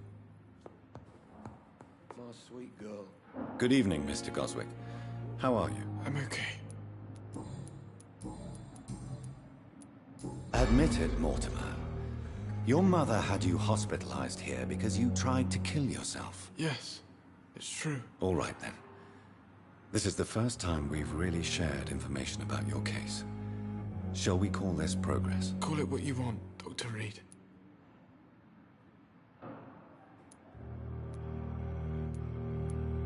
Can I help you in any way, Mr. Goswick? I wrote a letter for my mother.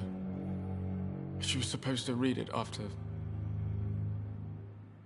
my death. But... I see. Yes. You can trust me. I guess I should... I have to... Good evening, sir. Good evening, Doctor. Goodbye, Mrs. Goswick. Calm the children, Ellen. As for me, little blundering idiot.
In this letter, Mortimer Goswick does nothing to hide his desire to die.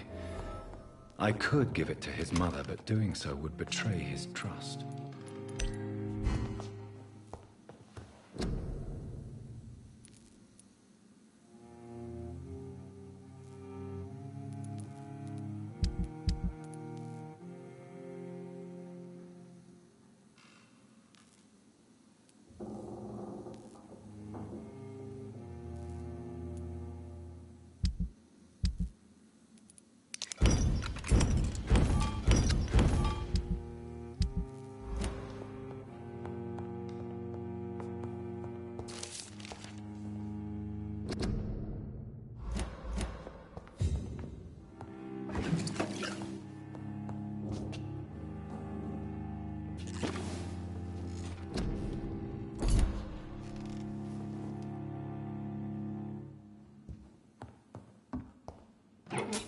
It's locked. It's locked.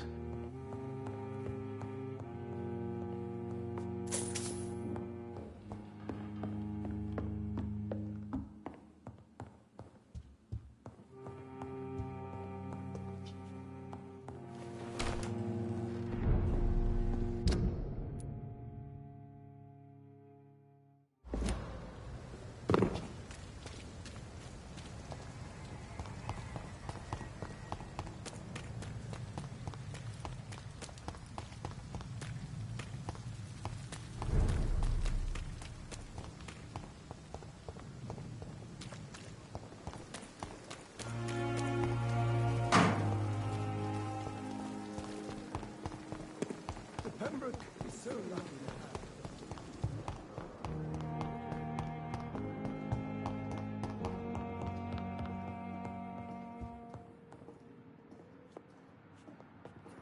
Good evening, Mr. I'm okay. I have retrieved... Thank you. I think you should talk to your mother. Thank you. I've read your letter, Mortimer. There's nothing more to say. The world is bleak. But maybe the pain we feel is the best compass for making it a better place. How can we repair the world, Dr. Reed, when mankind is the biggest problem? Yes, the world will be a much better place when we're gone.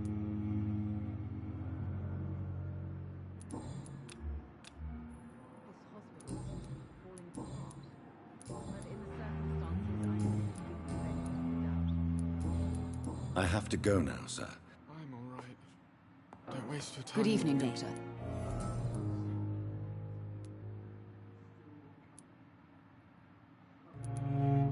Mortimer... As you say.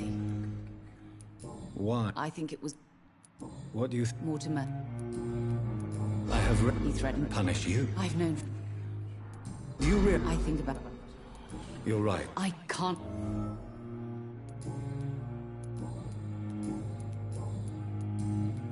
Goodbye, Miss... Good evening, sir. Good evening. I'm okay.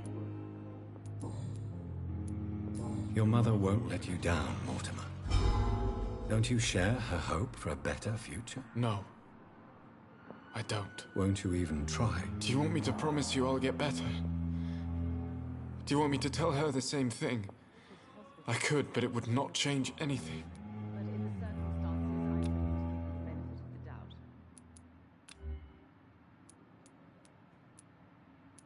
You'll... No. Won't you... Do you want me... Yes. All right. Call it what... You can... I guess... I've read... There's nothing... The world... How can we... Tell me... I don't want...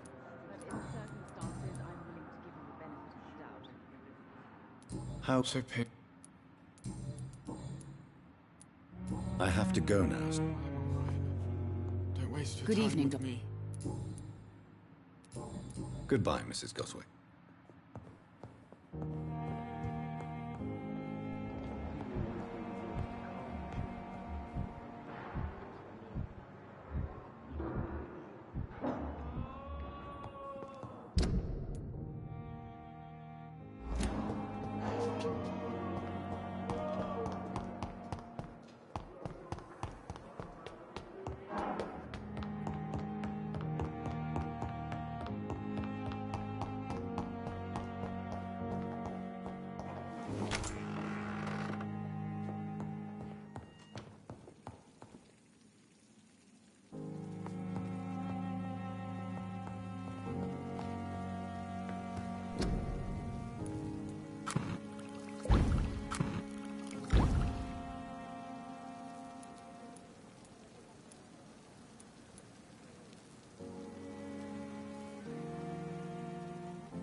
Razvan Vasily was infected by Spanish flu, but also has the highly unstable blood of the Scows.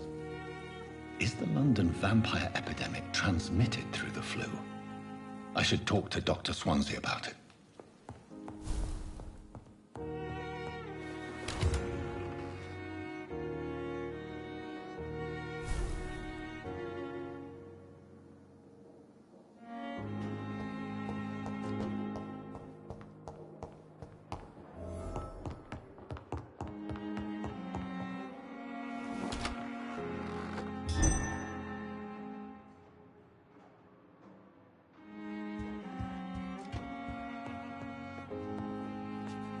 Evening, Edgar.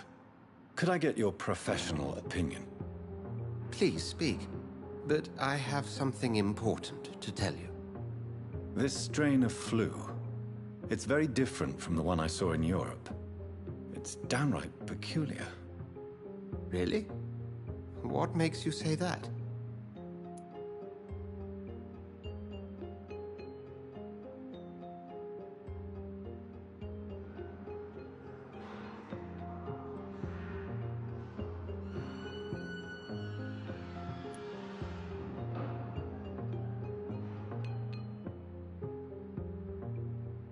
I've just looked at the blood of one of our recently deceased. I see. Do you have anything more to go on? This disease spreads and looks like the Spanish flu, but its effects differ greatly. The London strain is different from the continental one. This is very interesting. Did you find something else?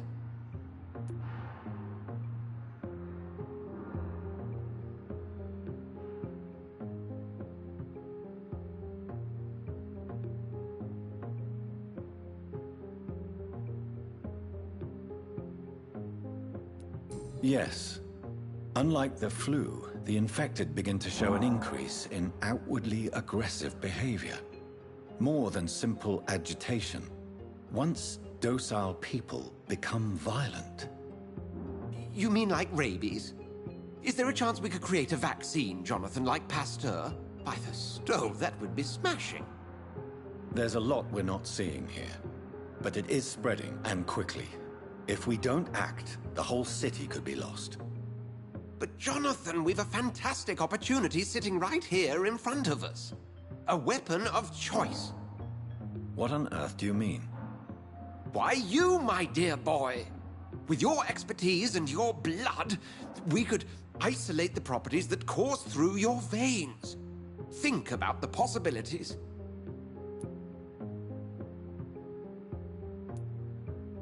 I admit it did occur to me. Blood seems to be the common factor in all of this. I totally agree. We're in uncharted territory here. Maybe it's just wishful thinking, but imagine the possibilities. We'll discuss this more later. Thank you for your time.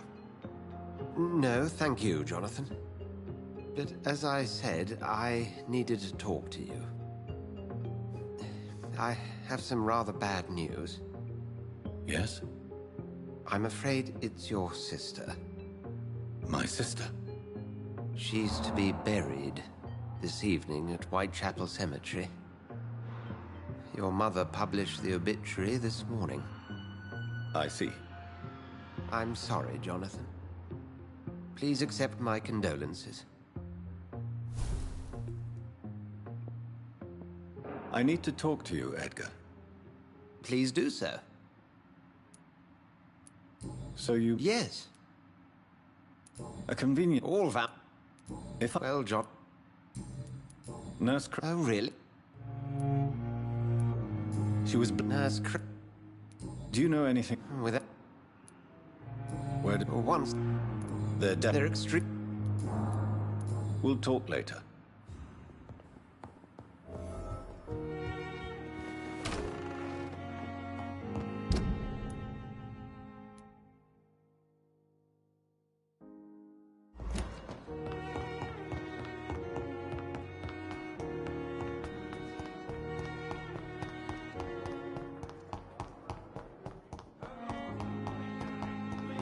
I never thought I would have to attend my murdered sister's funeral.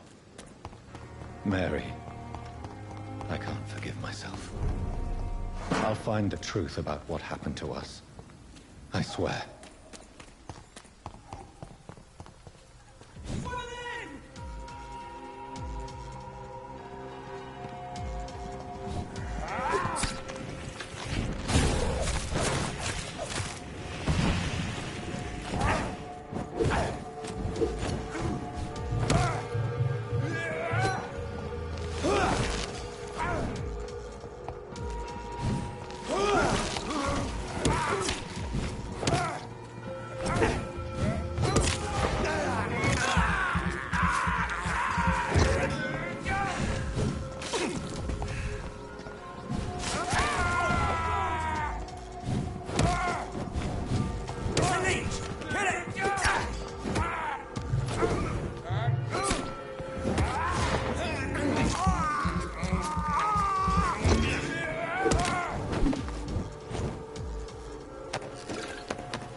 Over there!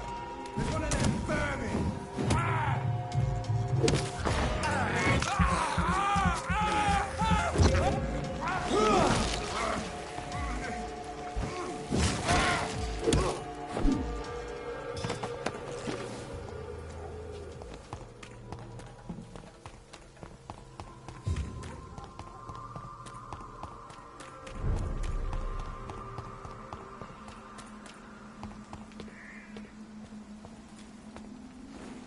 My dear sister, I don't know if I have the strength.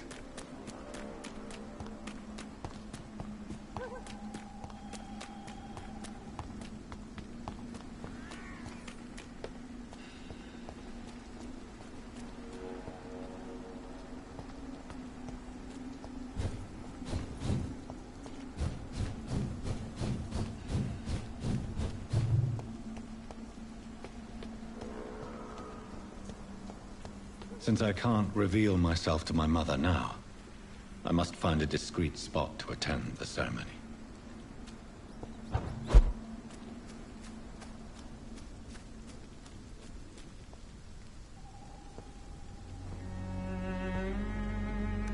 I am the resurrection and the life. He that believeth in me, though he were dead, yet shall he live. And whosoever liveth and believeth in me shall never die. We commend unto thy hands of mercy, most merciful Father, the soul of our sister departed, and we commit her body to the ground. Earth to earth, ashes to ashes, dust to dust.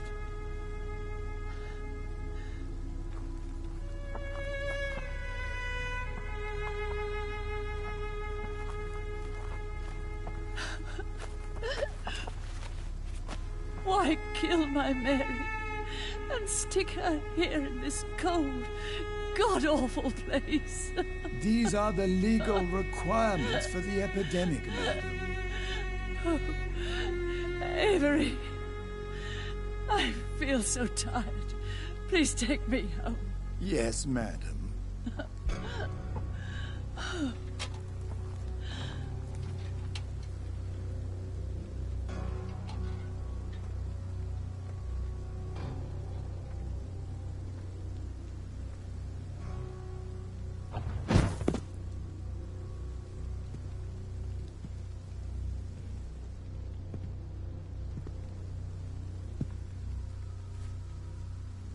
Oh, Mary.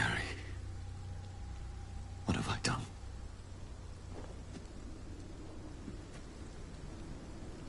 If I could only change one thing.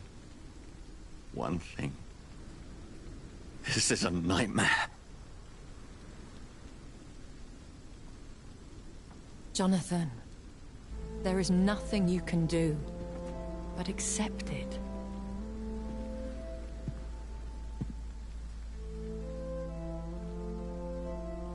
What brings you here? I thought you could use the company. I am so sorry for your loss, Jonathan.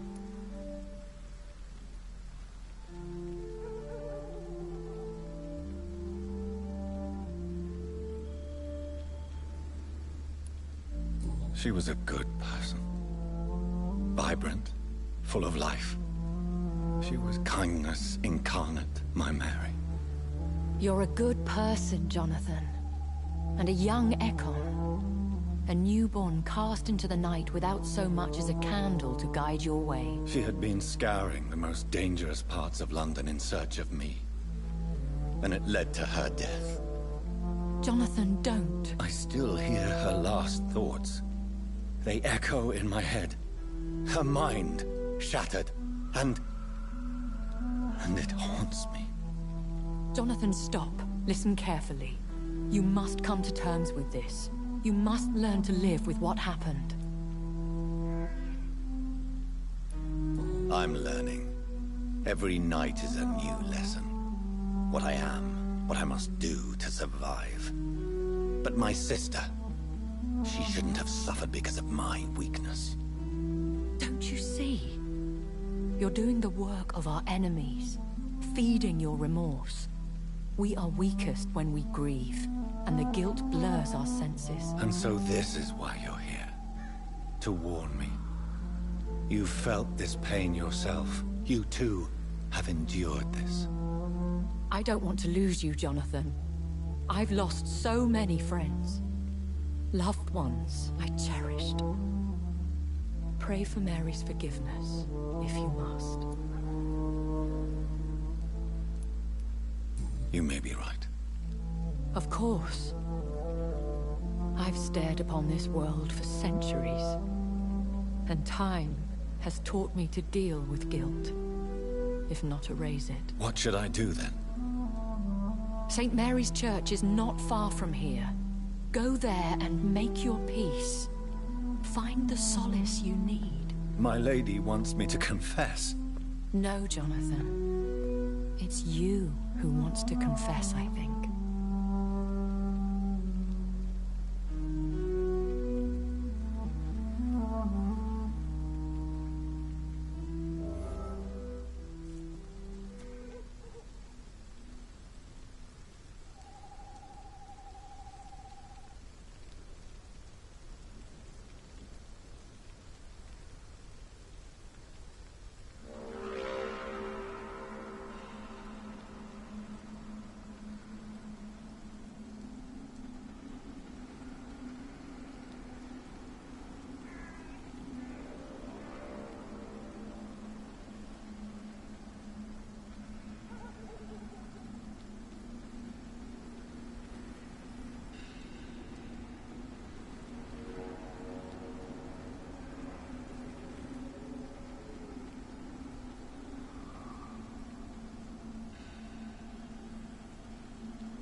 And off to church he goes, a newborn seeking divine consent to lick the blood from the soft and pointy crown. Who are you? Make yourself known. Newborn, you reek of guilt and pointless compassion. Shed your skin, forget your old weaker self. What do you want from me?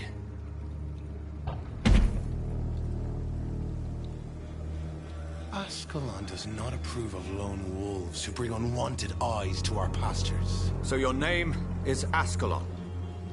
Ascalon's will is vampire law. Learn them, abide by them, or I shall return as your judge and jury.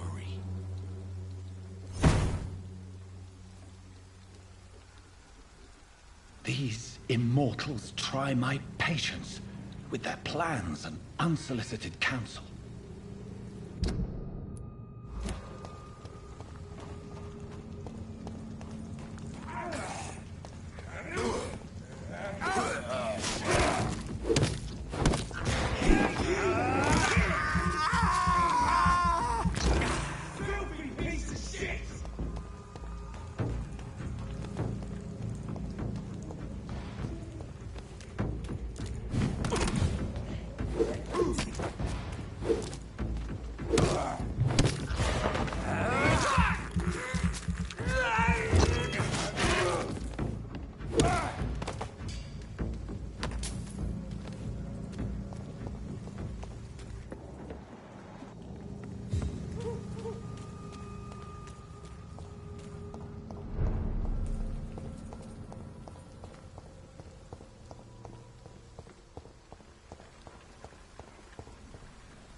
Yes? What is it that you want? I'm sorry to disturb you at such a late hour. No worries, my son. I'm still quite awake, having just returned from a funeral. Yes, I know. I've forgotten what I wanted.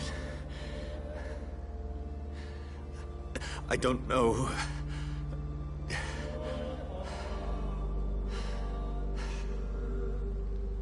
May I help you, child? You seem somewhat perturbed. I haven't the strength to cross the threshold. I wish to pray, to cleanse my soul. The church is shut by order of the bishop. But I'm still the vicar of St. Mary's, if that is any use to you, my son.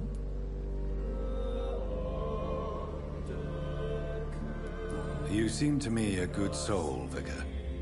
But this is a personal matter. There are no secrets from God, my son. If your heart needs comfort, consider me your chapel. For I can be as silent as stone.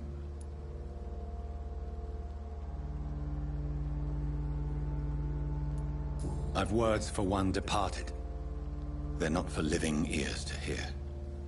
Your eyes burn with rage, yet I see the pain that lies beyond. I am here to lighten the burden of all God's creatures. Whatever you tell me is between us and the Lord. Very well, priest. As you seem quite adamant. Open your heart, my son. Tell me what burdens you. With whom do you wish to speak? She was my sister. You seem so troubled by the loss of this girl. What happened to her? She was murdered. I see. And how are you feeling, my son?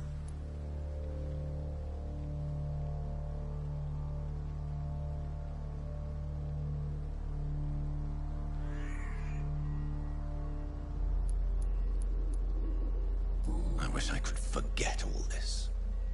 I have a final question for you, my son. This is of the utmost importance. Ask your question, Vicar.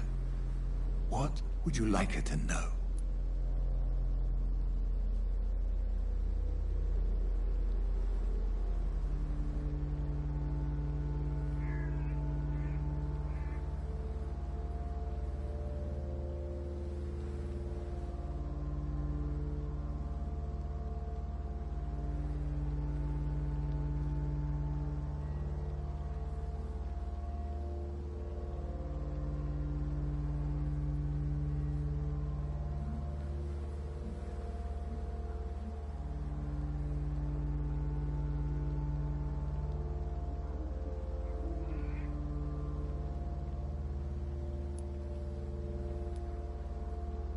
I'm so sorry, Mary. I promise to find who is responsible for all this. I'll put an end to this horror. You have been heard, my son, and your burden will lighten if your words are sincere. Go in peace now, and live your life in the way she would have wanted.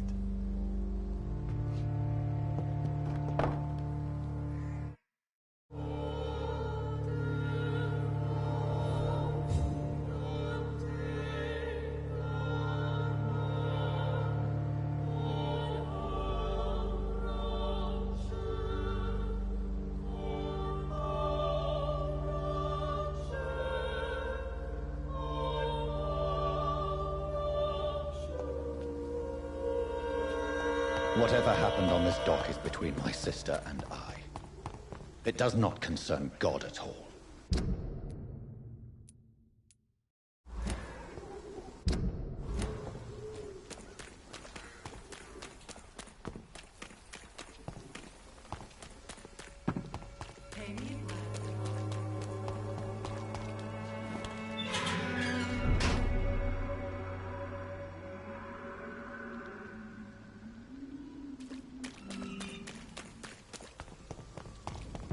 It's a leech! Kill it! Back, demon! Back!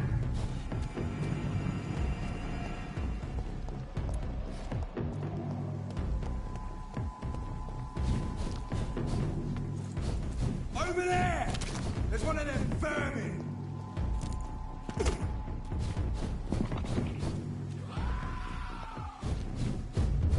Remorse and pain are precious when binding you to the earth. You. I remember you.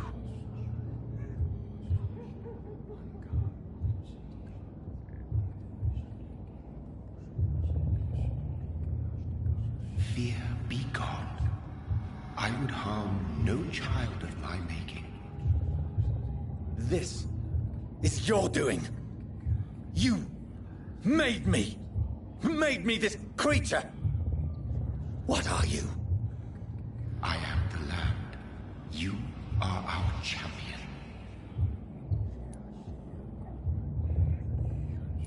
You selected me. Chose me. As shall my children yet to come. What is it you seek? This age is sickly. An ancient poison, an older rage, brewed in a cauldron newly forged. This has something to do with the epidemic. Seek truth, my champion. Defeat the serpent of knowing with iron spur.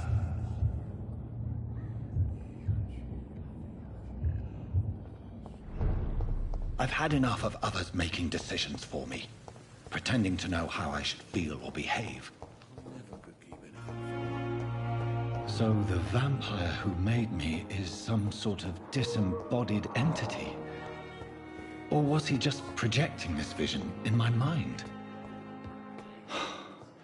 Maybe Edgar can help me with this one.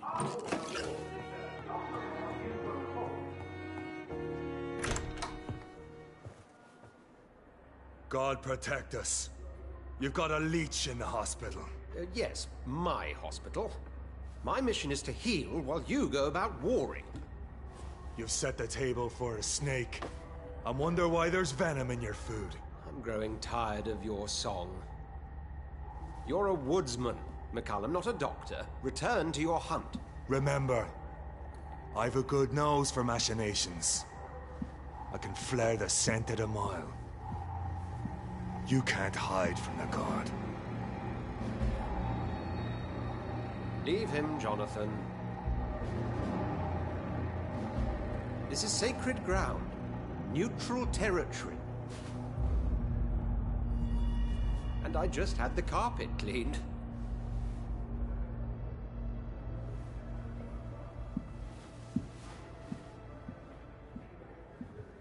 By the sacred stole, this is very bad news. Bad news indeed.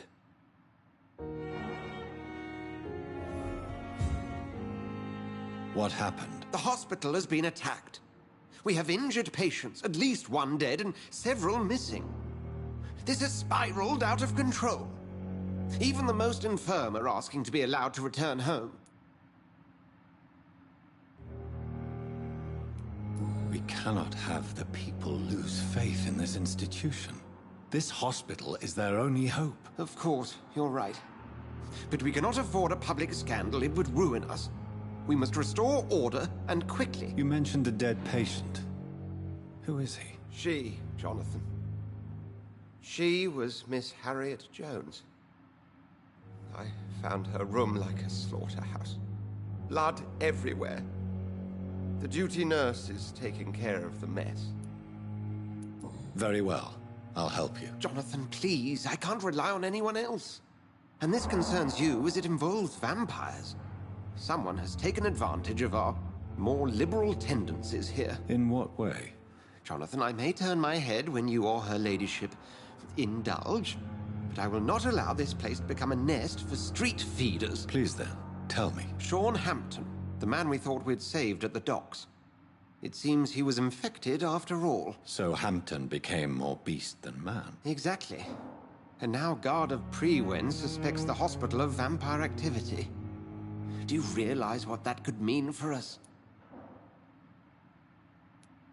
Rest assured, I will protect you, and your staff. McCullum is a fanatic. The Guard will stop at nothing. You don't know what they're capable of, Jonathan. Very well. Since I brought Mr. Hampton here, I will put an end to this.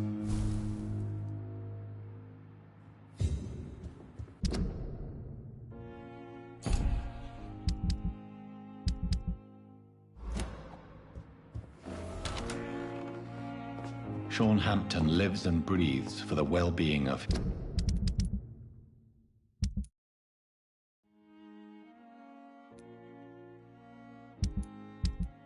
his flock.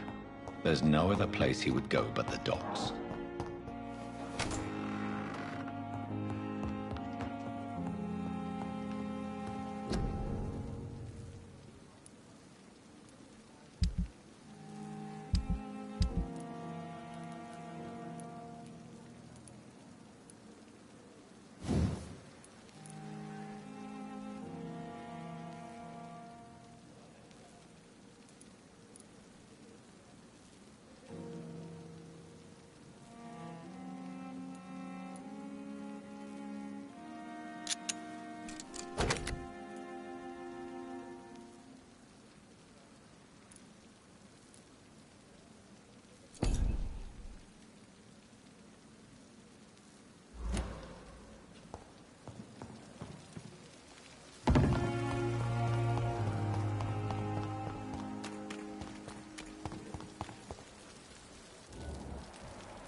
Good evening, Milton. Good evening.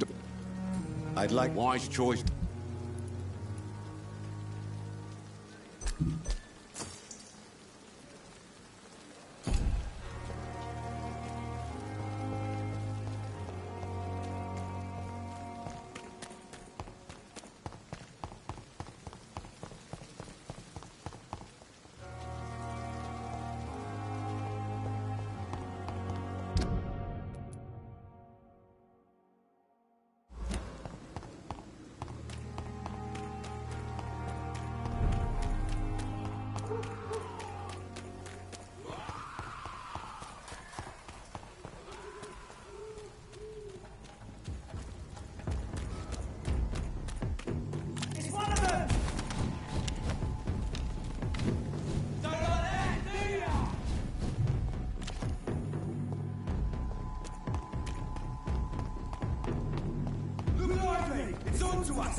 You again?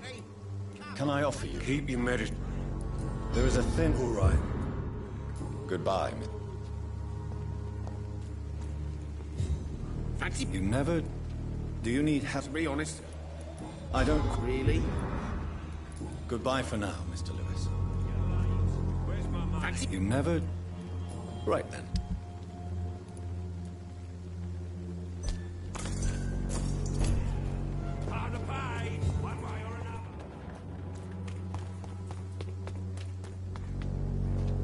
Good evening, Mr. Whitaker. It's Father Whitaker, my son. So, are you still lost in your rational delusions?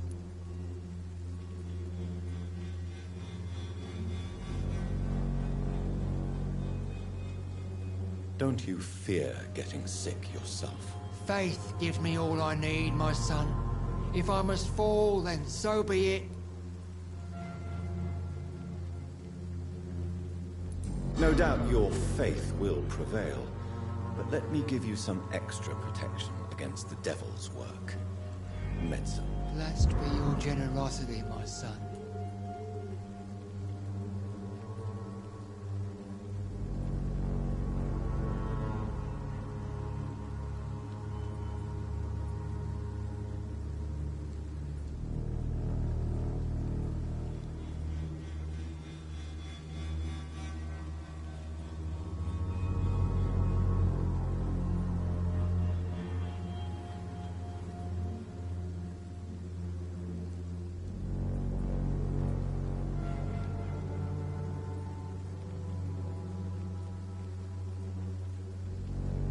I have heard enough for tonight.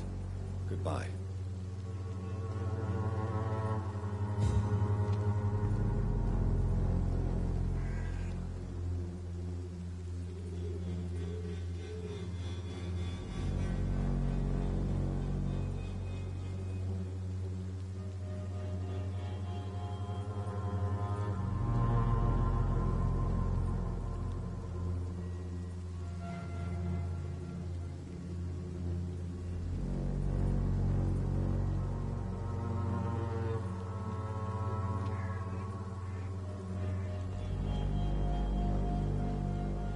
The walls of your home will not protect you, for there is no protection against malevolence and trickery. You are blinded by your false faith, imprisoned by your daily routine, unable to see the true horror around you.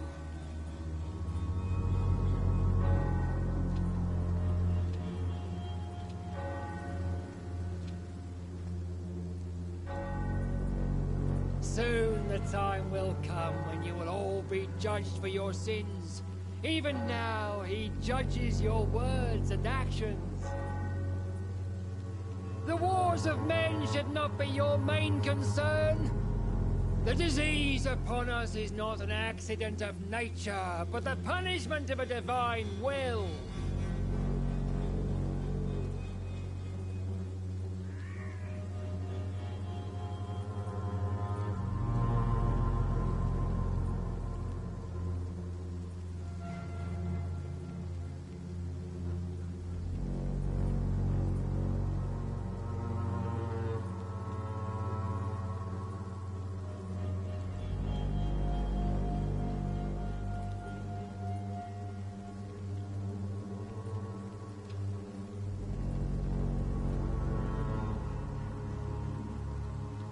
The walls of your home will not protect you, for there is no protection against malevolence and trickery.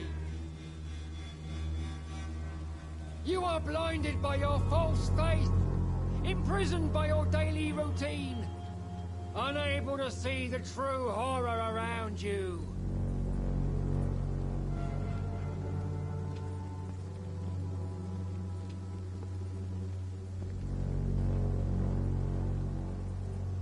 Soon the time will come when you will all be judged for your sins. Even now, he judges your words and actions. The wars of men should not be your main concern. The disease upon us is not an accident of nature, but the punishment...